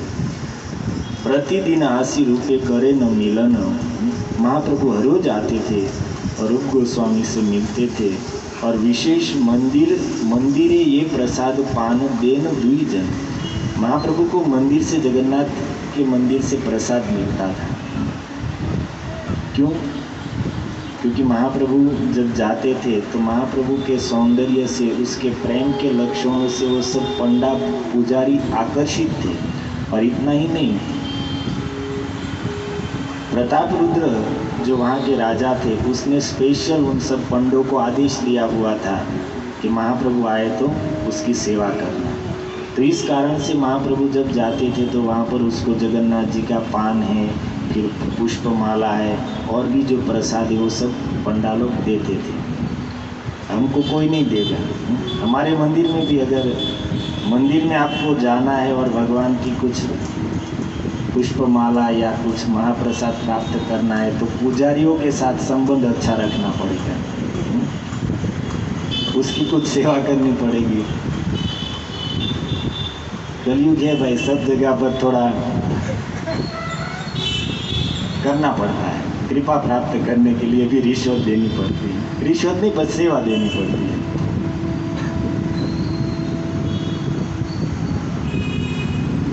तो महाप्रभु को तो हर रोज प्रसाद जो मिलता था वो सब आकर दोनों को देते थे, और फिर वहाँ पर मध्याह्न तक महाप्रभु रहते थे, और भक्तों के बीच में इष्ट गोष्ठी अर्थात परस्पर कृष्ण चर्चा होती थी। और फिर मध्याह्न होते ही महाप्रभु स्नान, गायत्री इत्यादि करने के लिए वहाँ से निकल जाते थे। और इस प्रकार प्रतिदिन महाप्रभु आकर रूप गोस्वामी से मिलते थे, और इसके कारण महाप्रभु के इस व्यवहार के कारण रूप गोस्वामी अत्यंत प्रसन्न थे। वो अनुभव कर रहे थे कि प्रभु की कितनी कृपा है, मुझ जैसे तुच्छ व्यक्ति के लिए हर रोज सुबह में प्रसाद लेकर आते हैं, मुझे मिलते हैं, आलिंगन करते हैं और मध्याह्न तक यहाँ पर रहते हैं। और इस प्रकार थोड़े दिन बीतने पर रथ यात्रा का समय आया, आषाढ़ी द्वितीया, और उसके एक दिन आगे महाप्रभु ने सभी भक्तों को संग में लेकर गुंडीचा मार्जन किया है। और गुंडीचा मार्जन, मंदिर मार्जन करने के बाद सब भक्तों को साथ में लेकर आई टोटा नामक जो बगीचा था वहाँ पर उसमें गए, और केला वन्य भोजन, वहाँ पर वन भोजन का आनंद लिया। वन भोजन अर्थात वृक्षों के खुले में गार्डन में बैठे हैं, वृक्षों के नीचे बैठे हैं, और वृक्षों के पत्ते पर ही, जैसे हम भागवत में सुनते हैं कि भगवान कृष्ण यमुना जी के तट पर ग्वाल बालों के संग में प्रसाद पा रहे थे। ब्रह्मा जी जिस दृश्य को देखकर मोहित हो गए, तो उसमें आपने सुना है कि वर्णन है कि सब ग्वाल बाल घर से थाली लेकर गए थे, कटोरा लेकर गए थे, चम्मच भी थी सबके साथ, और स्टील का था या यूज एंड थ्रो था सब। जनार्दन पर वहाँ पाड़े से लिखूँ थे, वो तो पत्थर के ही, जो वहाँ पर पत्थर थे उसी के ऊपर उसी का वाटी बन जा, कुछ छाछ के लिए वृक्ष के पत्ते दोनों के रूप में लेना पड़ता था, बाकी सब्जी रोटी सब पत्थर पे ही निकल जाता था। तो इस प्रकार इसे वन भोजन करते हैं। गुजरात में कुछ हमने देखा है, माताएं कुछ ऐसा व्रत करती है, शायद श्रावण मास में ही आता है, उसमें वन भोजन का कुछ नियम है। वन में जाकर कुछ नदी में या तालाब में स्नान करना रहता है और वहाँ पर भोजन करना रहता है। और आप बोरीवली वाले तो जाते ही होंगे नेशनल पार्क में वन भोजन के लिए, घर से लेकर सिर्फ वन में भोजन ही करना है, लेकर घर से जाना है। तो ऐसे ही महाप्रभु वन भोजन, तुलसी पड़ीचा और काशी मिश्र और वाणीनाथ, ये तीन ऐसे भक्त थे जिसकी चैतन्य चरितामृत में ये तीनों का नाम सुनेंगे तो शब्द एक ही आएगा, प्रसाद लेके आईला, प्रसाद लेके आईला। वो तीनों कार्य यही करते थे। वाणीनाथ है वो तो साक्षात भीम का अवतार है, तो वो उठाने में सक्षम थे। और तुलसी पड़ीचा जो थे वो वहीं पर मंदिर का कार्यभार संभालने वाले थे। और काशी मिश्र तो प्रतापरुद्र राजा के कुल पुरोहित थे। तो ये तीनों वहाँ पर प्रसाद लेकर आए और सब भक्तों ने भर पेट प्रसाद पाया। गोस्वामी और हरिदास ठाकुर को बहुत आग्रह किया, लेकिन उसके अंदर दीनता इतनी थी कि नहीं, हम वैष्णव के समाज में बैठने योग्य नहीं। तो दोनों नहीं गए। वो दूर से सब भक्त लोग प्रसाद पा रहे थे। प्रसाद खाय हरि बोले सर्व भक्त जन, देखी हरिदास रूपेर हर्षित मन। सब भक्त लोग प्रसाद पा रहे थे और प्रसाद पाते पाते हरि बोल कर रहे थे। क्यों हरि बोल कर रहे थे जानते हैं? हमें एक भक्त ने बताया कि प्रसाद पचाने के लिए परम प्रकाश प्रभु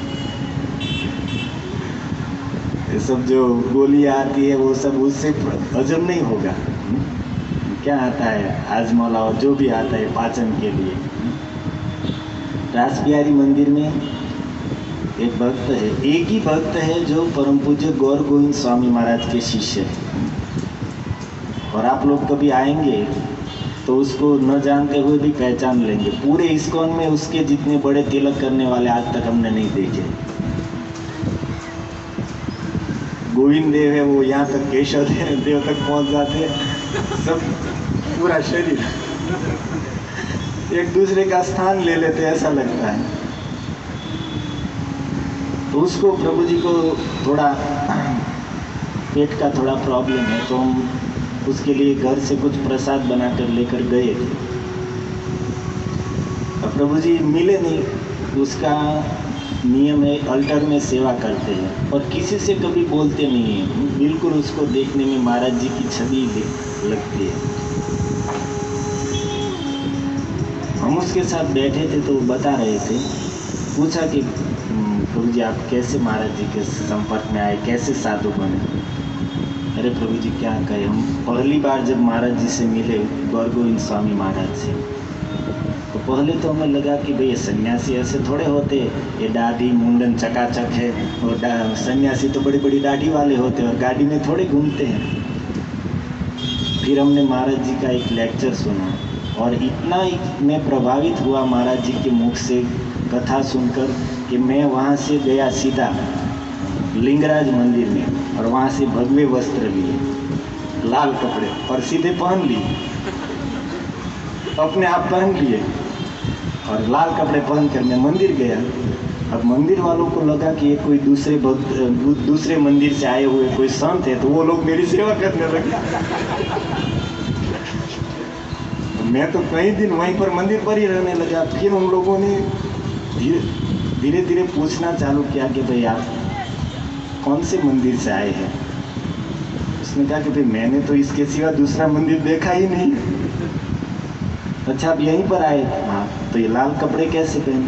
वो तो मैंने अपने आप से पहन लिया, आप सब लोगों ने पहने से मैंने पहन लिया। फिर उन लोगों ने कहा कि प्रभु जी ऐसा नहीं होता है, लाल कपड़े गुरु महाराज देते हैं। जब हमारी योग्यता बनती है, गुरु महाराज को लगता है कि ये ब्रह्मचारी जीवन जी सकेंगे, ब्रह्मचर्य टका पाएंगे, तो वो लाल कपड़े देते हैं, तब पहनने होते हैं। तब तक सफ़ेद कपड़े पहनने होते हैं। अच्छा तो मैंने लाल निकाले और सफ़ेद पहन लिए। सब भक्त लोग पहले सफ़ेद पहनते और फिर लाल में आते हैं। मेरा उल्टा हो गया, मैंने पहले लाल पहने और बाद में सफ़ेद में आए। फिर बोले 3 साल तक वहाँ पर मैं रहा, सेवा की। और एक बार वो बोल रहे थे कि नाते नाते में एक टीचर का गाना गा रहा था और महाराज जी ने सुन लिया, लेकिन डांटे नहीं, हमें प्रेम से समझाए। 3 साल के बाद महाराज जी ने हमें लाल वस्त्र दिए, हम ब्रह्मचारी बने और शायद 35 साल जैसा समय हो गया रास बिहारी मंदिर में सेवा दे रहे हैं। और आप उसको देखेंगे भी नहीं। प्रभु जी अल्टर में सेवा करते हैं, उसकी सेवा पूरी हो गई, एक मंगला आरती में आते हैं, फिर अल्टर में सेवा के लिए चले जाते हैं और सेवा समाप्त होते ही किसी कोने में बैठ जाएंगे जप करने के लिए। और इतने बड़े विद्वान, हमने जो जो प्रश्न पूछे सबका समाधान, लेकिन देखने में हमको लगता है कि अंगूठा छाप है ऐसे। हाँ हम चर्चा करें भूल गए, उसके साथ बैठ प्रसाद लेकर गए और प्रभु जी मिले नहीं, मंगला आरती में दिखे नहीं, फिर गुरु पूजा में आते थे उसमें भी नहीं आए और मोबाइल तो उसका साथ में रहता ही नहीं। और जब मिले तो बोले प्रभु जी अरे हमने आज तो प्रसाद ले लिया है। तो हमारे साथ दूसरे ब्रह्मचारी थे, उसने कहा नहीं प्रभु जी लाए हैं, प्रेम से आपको पाना ही पड़ेगा। तो उसको उसकी ऑफिस में लेकर गए, प्रभु जी ऐसा कीजिए ना, हमें दे दीजिए, हम दोपहर को पा लेंगे। मैं तो कुछ नहीं बोला, ठीक है, लेकिन वो नहीं प्रभु जी थोड़ा तो पाना ही पड़ेगा। ठीक है बैठ गए। भगवान ने दुर्योधन से कहा था कि भाई एक तो प्रेम है तो व्यक्ति भोजन करता है, या तो भूखा है तो करता है। मैं भूखा तो नहीं हूँ, लेकिन प्रभु जी प्रेम से लाया है तो थोड़ा कर लेता हूँ। तो बैठ गए और फिर मैंने कहा कि प्रभु जी आपको थोड़ा ज़्यादा तो नहीं हो गया, क्योंकि बैठे तो थोड़ा ही खाया। परम प्रकाश प्रभु जितना खा लिया, प्रसाद पाके आए थे, फिर भी उसने पूरा। तो मैंने कहा कि प्रभु जी फिर कुछ पाचन के लिए। नहीं प्रभु जी, महाप्रभु ने नियम बताया, जितना अधिक प्रसाद खाओ उतना ही ज़्यादा हरि नाम करो, अपने आप पच जाएगा। बोली बोली कुछ नहीं खाने का, प्रभु जी ज़्यादा खा लिया है, अब जाके माला लेकर बैठ जाएंगे, या तो माला लेकर घूमते हुए हरि नाम करते रहे। महाप्रभु उसने ये बात बताई थी। आप जहाँ पर भी चैतन्य चरितामृत में पढ़ेंगे भक्त लोग प्रसाद पा रहे, तो वहीं पर वही वर्णन आएगा, हरि हरि बोली भक्त प्रसाद पाएगा। जगह करने के लिए वो हरि हरि बोलते थे। तो उसने मंत्र बताया पचाने का, हरि नाम। प्रसाद खाए हरि बोले सर्व भक्त, इन शब्द से हमें स्मरण में आ गया। देखी हरिदास रूपेर हर्षित मन। रूप गोस्वामी और हरिदास ठाकुर दूर खड़े हुए देख रहे थे, हर्षित मन, प्रसन्न हो रहे थे। हम लोग प्रसाद खाते हुए प्रसन्न होते हैं, पर ये लोग प्रसाद खाते हुए दूसरों को देखकर प्रसन्न होते हैं। हमारे ऋषिक मोहन प्रभु जैसे खवरावाना शौकीन, परम प्रकाश प्रभु, ऋषिक मोहन प्रभु, आप बता खवरावाना शौकीन। सामने वाला जितना ही ज़्यादा लेता है वो दोनों प्रसन्न होते हैं। और फिर सब भक्त लोग प्रसाद पाकर वहाँ से अपने अपने निवास स्थान के लिए निकल गए हैं। गोविंद जो महाप्रभु के सेवक थे, उसने महाप्रभु का जो पत्तल था जिसमें महाप्रभु ने प्रसाद पाया था, उस पत्तल को लेकर रूप और हरिदास ठाकुर को दिया है। और गोविंद द्वारा प्रभुर शेष प्रसाद पाइला, प्रेमे मत दुई जन नाचीते लागिला। महाप्रभु का अधरामृत प्राप्त करके ऐसा प्रेम का आवेश आया कि दोनों कीर्तन करते हुए नाचने लगे। और एक दिन आरती में प्रभु रूपे मिलिया वसिया। एक दिन रूप गोस्वामी को अपने पास बैठाकर महाप्रभु जो कहते कि सर्वज्ञ शिरोमणि, सब जानते ही है, उसने कहा कि रूप कृष्णेर बाहिर नाही करिह व्रज हेते। कृष्ण को आप कोई भी ग्रंथ की रचना करो, हरे कृष्णा कृष्णा कृष्णा हरे हरे, हरे राम।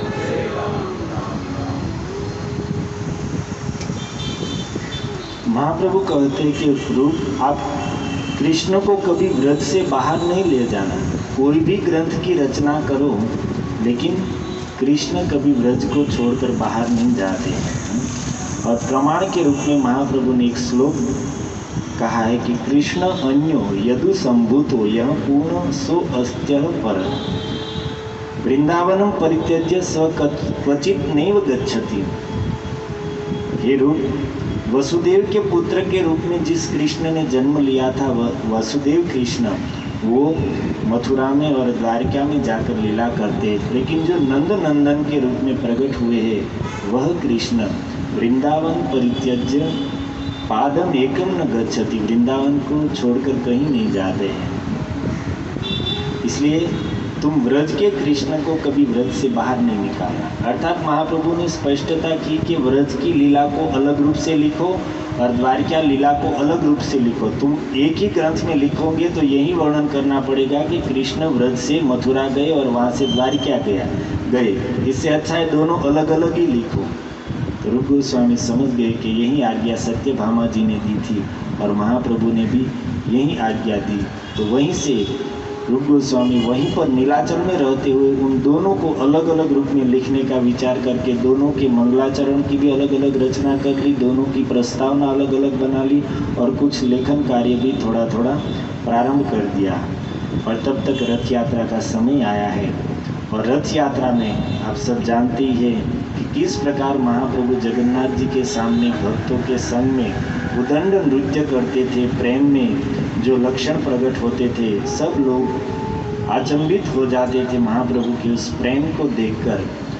और महाप्रभु रथ के आगे नृत्य करते करते एक श्लोक पढ़ते थे और वो श्लोक एकदम सामान्य किसी लौकिक कवि के द्वारा लिखा हुआ, किसी प्रेमिका ने अपने प्रेमी की याद में जो उच्चारण किया है, ऐसा श्लोक था।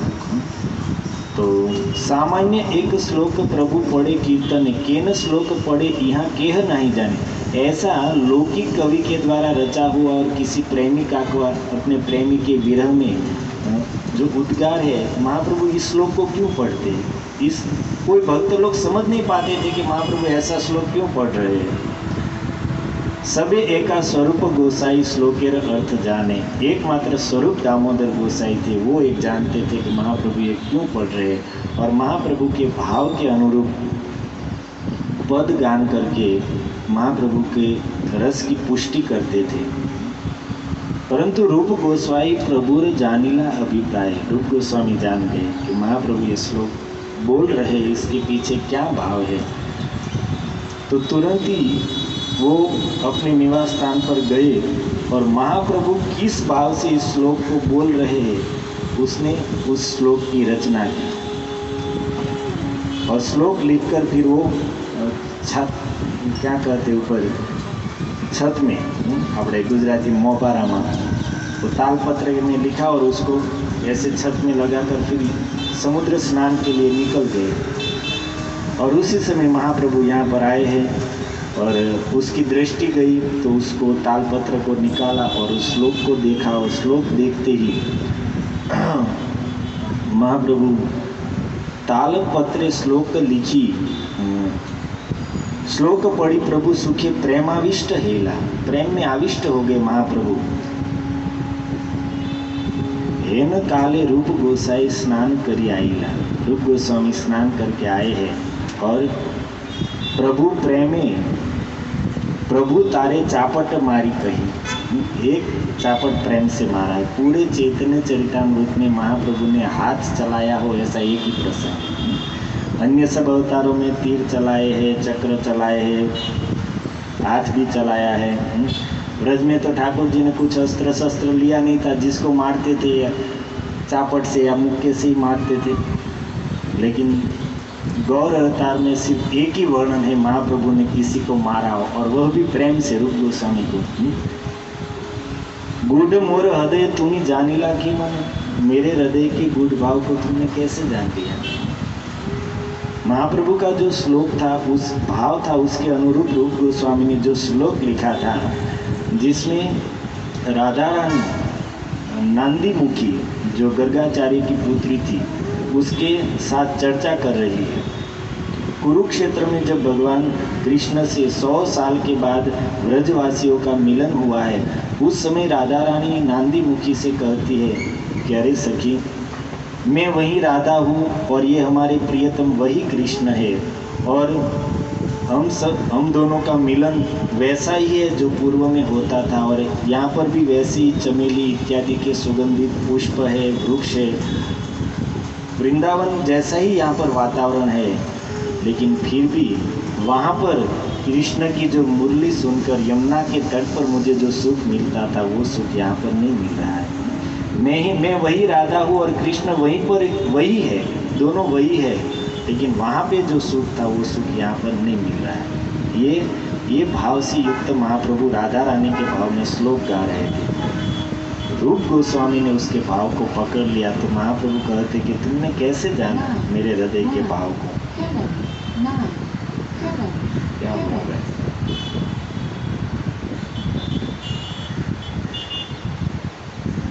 तो फिर महाप्रभु वहाँ से उस श्लोक को साथ में लेकर निकल गए, स्वरूप दामोदर गोसाई के पास गए और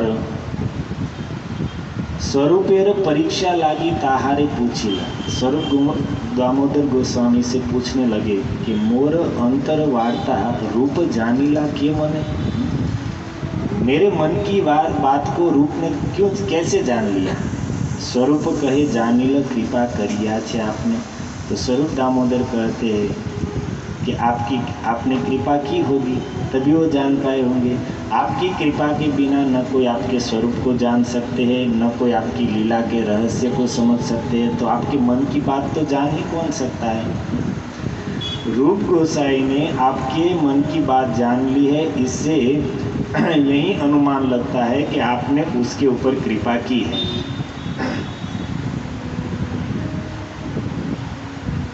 तो महाप्रभु ने स्वीकार कर लिया। प्रभु कहे इहो आमार प्रयागे मिलीला, ये रूप मुझे प्रयाग में मिले थे और योग्य पात्र जानी इहार मोर कृपा तो हैला। योग्य पात्र जानकर मैंने वहाँ पर इसके ऊपर कृपा की थी, और कृपा की थी इतना ही नहीं, तबे शक्ति संचारी आमी केलु उपदेश, मैंने इसके अंदर शक्ति संचार की थी। लेकिन ये स्वरूप गोसाई आप तो रस के तत्ववेता है, इसलिए अब आप भी रूप को रस का उपदेश करना। अब अंतिम बात जो स्वरूप दामोदर गोस्वामी कहते हैं उसको कहकर हम समाप्त करेंगे। रूप कहे याते यही श्लोक देखिलु तुमी करियाच कृपा तब ही जानी, इसके द्वारा रचे हुए इस श्लोक को मैंने देखा, तभी मैंने जान लिया था कि इसके ऊपर आपकी कृपा है, क्योंकि आपकी कृपा के बिना इतने सुंदर श्लोक की रचना कोई कर ही नहीं सकता है। महाभारत का एक श्लोक बताते हैं, फलेन फल कारण अनुमीयते, फल कार्य से ही कारण का अनुमान लगा दिया जाता है। कोई कार्य जैसे हम देख कोई कार्य अच्छा हुआ है तो व्यक्ति का अनुमान लगा सकता है कि ये कार्य इतना अच्छा हुआ है तो इसके पीछे अमुक व्यक्ति कारण होगा, तभी ये इतना सुंदर बना है। और कोई कार्य बिगड़ा हुआ है तभी लोग अनुमान लगाते हैं कि ये कार्य अमुक ने किया होगा तो जाऊ बगड़ी हुए। तो कार्य से कारण का अनुमान हो सकता है। महाभारत का प्रसंग सुना रहे इस बात को पुष्ट करने के लिए कि नल दमयंती की कथा तो आप लोगों ने बहुत सुनी है। तो राजा नल के पास एक बार हंस आया, उस समय उसका विवाह नहीं हुआ था और अत्यंत सुंदर वो हंस था। और वो हंस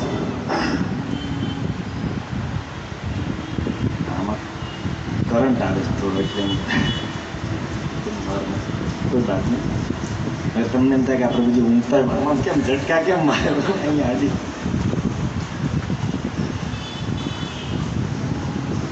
तो हंस बाद में वहाँ से दमयंती के पास गया और इतना सुंदर था तो दमयंती ने उससे पूछा कि अरे हंस, तुम्हें इतना सुंदर शरीर कैसे प्राप्त हुआ, तुम क्या भोजन कर रहे हो कि जिससे तुम्हारा शरीर इतना सुंदर है। तब वो हंस कहता है कि मैं स्वर्ग के सरोवर में जो सुवर्ण कमल उत्पन्न होते हैं और उस कमल के पराग के सार भाग को ग्रहण करता हूँ। तो भोजन मेरा इतना सुंदर है, एक तो स्वर्ग की नदी में उत्पन्न हुआ कमल और वह भी सुवर्ण कमल, और उसके पराग का सार, इतना सुंदर भोजन कर रहा हूँ। यही कारण है कि मेरा शरीर इतना सुंदर है। अर्थात ये शरीर सुंदर है, उसके पीछे कारण सुंदर है कि भोजन मेरा सुंदर है, इसलिए ये शरीर इतना सुंदर है। अब इस श्लोक के तात्पर्य में प्रभुपाद जी ने बहुत सुंदर बात लिखी है। इसलिए जो व्यक्ति दिव्य सिद्ध कृष्ण भावनामृत प्राप्त करने का इच्छुक है उसे कृष्ण प्रसाद खाना चाहिए, क्योंकि भोजन सुंदर है। जैसे वो हंस की महाभारत की कथा हमने सुना, सुंदर भोजन करने के कारण उसका शरीर सुंदर है। तो प्रभुपाद जी लिखते हैं कि जो लोग कृष्ण प्रसाद खाते हैं तो उसका शरीर भी अंदर से सुंदर बनेगा, और वो भी कैसा, ऐसा भोजन सात्विक होता है, और जब कृष्ण को अर्पित किया जाता है तो दिव्य बन जाता है। सात्विक भोजन कृष्ण को अर्पित किया जाता है, प्रभुपाद जी के शब्द है। लेकिन हम लोगों को ये नहीं देखते कि भोजन कैसा है, हमको जो पसंद है वो हम भगवान को भोग लगाते हैं।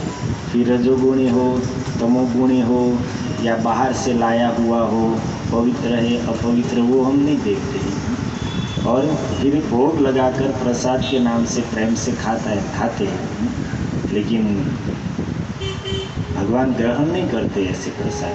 हम सिर्फ मन मनाने के लिए राजी रहते कि हमने प्रसाद खाया है। भगवान सात्विक अन्न को ही प्रसाद के रूप में ग्रहण करते हैं, और बाहर की वस्तु तो सेवा के 32 अपराध है, उसमें एक अपराध है कि अवैष्णवों के द्वारा बनाया हुआ प्रसाद भगवान को भोग लगाना ये भी अपराध है। तो अब हम कैसे कह सकते हैं कि हम प्रसाद खा रहे हैं? हमने भले ही भगवान के सामने रखा है, लेकिन सात्विक नहीं है, भक्तों के द्वारा बना नहीं है, तो वो ग्रहण ही नहीं करेंगे। हमें लगता है हम प्रसाद खा रहे हैं, प्रसाद नहीं खा रहे, हम अन्न खा रहे हैं, भोजन खा रहे हैं, खाना खा रहे हैं, प्रसाद नहीं खा रहे हैं। प्रभुपाद जी ने यहाँ पर स्पष्टता की ऐसा भोजन सात्विक होना चाहिए। सात्विक भोजन ही कृष्ण को प्रसाद के रूप में निवेदित किया जाता है और सात्विक भोजन कृष्ण को अर्पित करने से वो दिव्य बन जाता है। हमारा कृष्ण भावनामृत आंदोलन कृष्ण प्रसाद वितरित करता है और जो लोग ऐसा दिव्य भोजन खाते हैं वे निश्चित रूप से भगवत भक्त बन जाते हैं। यदि व्यक्ति अपने सारे कार्यों में सत्वगुण पर दृढ़ रहता है तो वह निश्चित रूप से अपनी सुप्त कृष्ण चेतना को विकसित कर लेता है और अंततः भगवान कृष्ण का शुद्ध भक्त बन जाता है। अर्थात प्रभुपाद जी कहते कि जो व्यक्ति सात्विक आहार ग्रहण करता है उसकी चेतना भी शुद्ध और सात्विक बनेगी और सात्विक चेतना ही कृष्ण भावनामृत में विकास कर पाएगी। अब भोजन ही हमारा राजसी और तामसी है और फिर कहते कि अरे प्रभु जी 10 साल से है, 15 साल से है, 5 साल से है, लेकिन वहीं के वहीं हैं। हमारी प्रगति क्यों नहीं हो रही है? हमें भगवान के प्रति कुछ भाव या आकर्षण क्यों नहीं प्रकट हो रहा है? तो कारण यही है कि अन्न दोष, सात्विकता अंदर आ नहीं रही है, सात्विक प्रसाद नहीं जा रहा है, सात्विक भावनाएं नहीं बन रही है। तो प्रभुपाद जी ने इस प्रसंग के द्वारा ये सुंदर उपदेश दिया है और जो यहाँ पर स्वरूप दामोदर गोस्वामी कहते कि हे प्रभु, रूप गोसाई ने जो इतना सुंदर श्लोक लिखा है उसी से अनुमान होता है कि इसके पीछे आपकी कृपा ही कारण है। सुंदर कारण के बिना सुंदर कार्य नहीं हो सकता है। आपकी कृपा के बिना ऐसा सुंदर श्लोक कोई रचना नहीं कर सकता है। और फिर रूप गोस्वामी वहाँ से वृंदावन गए हैं। महाप्रभु की कृपा से हम जानते ही हैं श्री श्री राजा गोविंद देव जी को प्रकट किए हैं जो ब्रज के राजा थे।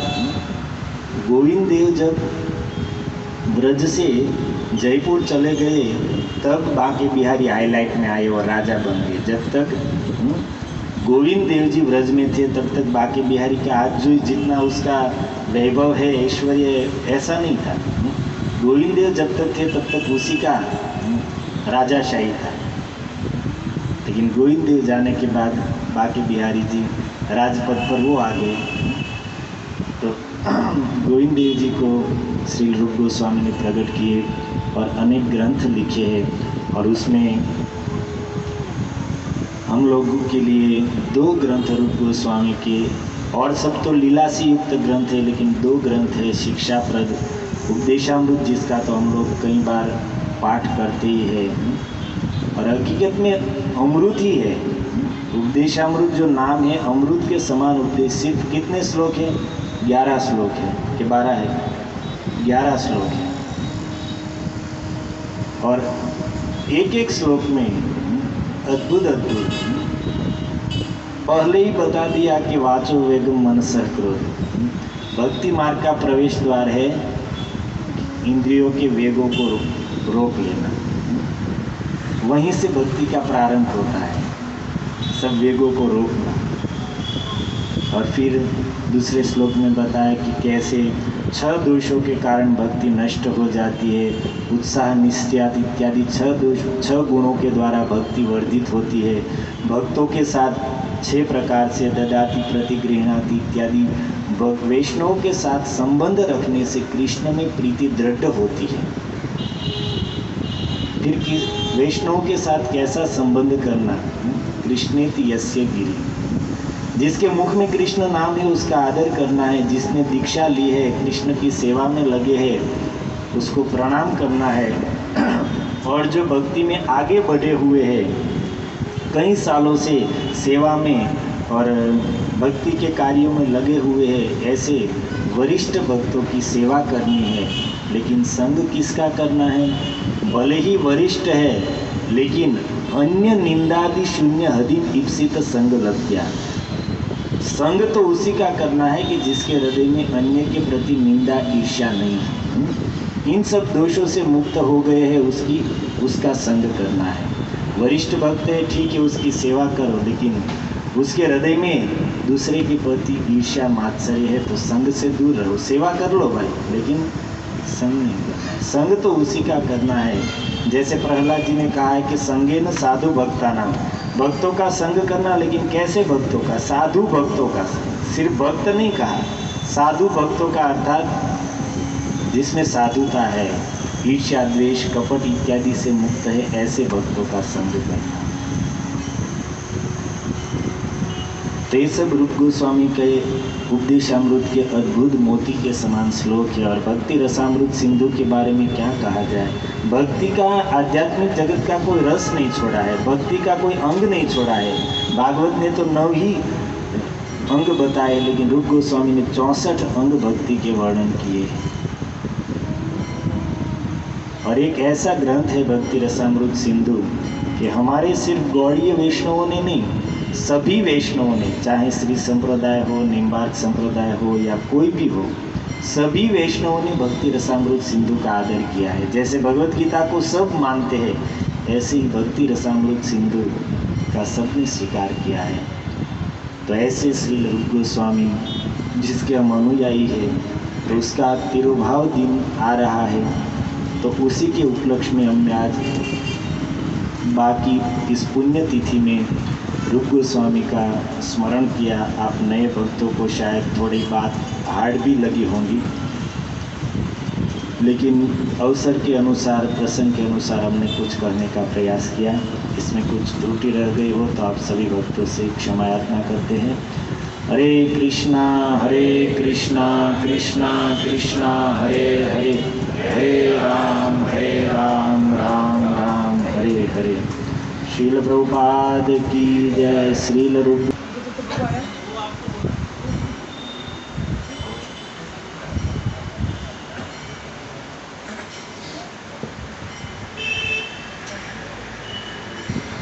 हरे कृष्णा कृष्णा कृष्णा हरे हरे, हरे राम राम राम हरे हरे। तो आज फुलीबा की तिथि के अवसर पे आए हुए सभी भक्तों का, स्नेही स्वजनों का हार्दिक स्वागत है। और हमारा परम सौभाग्य है कि जिस प्रकार से कोई भी उत्सव तब बनता है जब उसमें भक्तों का आना होता है, और केवल भक्तों का आना नहीं होता है, भक्तों के आने के साथ में उसमें हरिनाम कीर्तन होता है और भगवत कथा होती है। और ये सौभाग्य तो विरले व्यक्ति को ही प्राप्त होता है कि जिसने भक्ति को अपने जीवन में पूर्ण रूप से उतारा हुआ है। ऐसे भक्तों के मुख से हरि कथा श्रवण करने का अवसर मिलना, ये इससे भी अधिक दुर्लभ है। तो हमारा परम सौभाग्य है कि आज हम सभी यहाँ एकत्रित हुए हैं। और इसलिए श्रीमान घनसुंदर प्रभु जी के मुख से हमने श्रील रूप गोस्वामी पाद के जीवन चरित्र के ऊपर बहुत सुंदर जो है उन्होंने प्रकाश किया, और किस प्रकार का रूप गोस्वामी पाद का केवल आध्यात्मिक जगत में उनकी क्या स्थिति है, प्रभु जी ने इसका ही वर्णन नहीं किया। इसके साथ में जब वे चैतन्य महाप्रभु की लीला में आए, तो चैतन्य महाप्रभु की लीला में किस प्रकार से भक्तों की कृपा प्राप्त करके उन्होंने हमें इतना सुंदर जो है भक्ति शास्त्र हमें प्रदान किए। और प्रभु जी ने बहुत सुंदर बात बताई कि हम सभी रूपानुग हैं, है ना? हम सभी जो यहाँ बैठे हैं, हम सभी श्रील रूप गोस्वामी पाद के अनुयायी हैं, क्योंकि उनकी शिक्षाओं को ग्रहण करके हम जो है भक्ति करने का प्रयास कर रहे हैं। तो प्रभु जी का आभार व्यक्त करेंगे हरे कृष्ण महामंत्र के उच्चारण के द्वारा। हरे कृष्णा कृष्णा कृष्णा हरे हरे, हरे राम राम राम हरे हरे। तो अभी हरिनाम संकीर्तन होगा। महाप्रभु की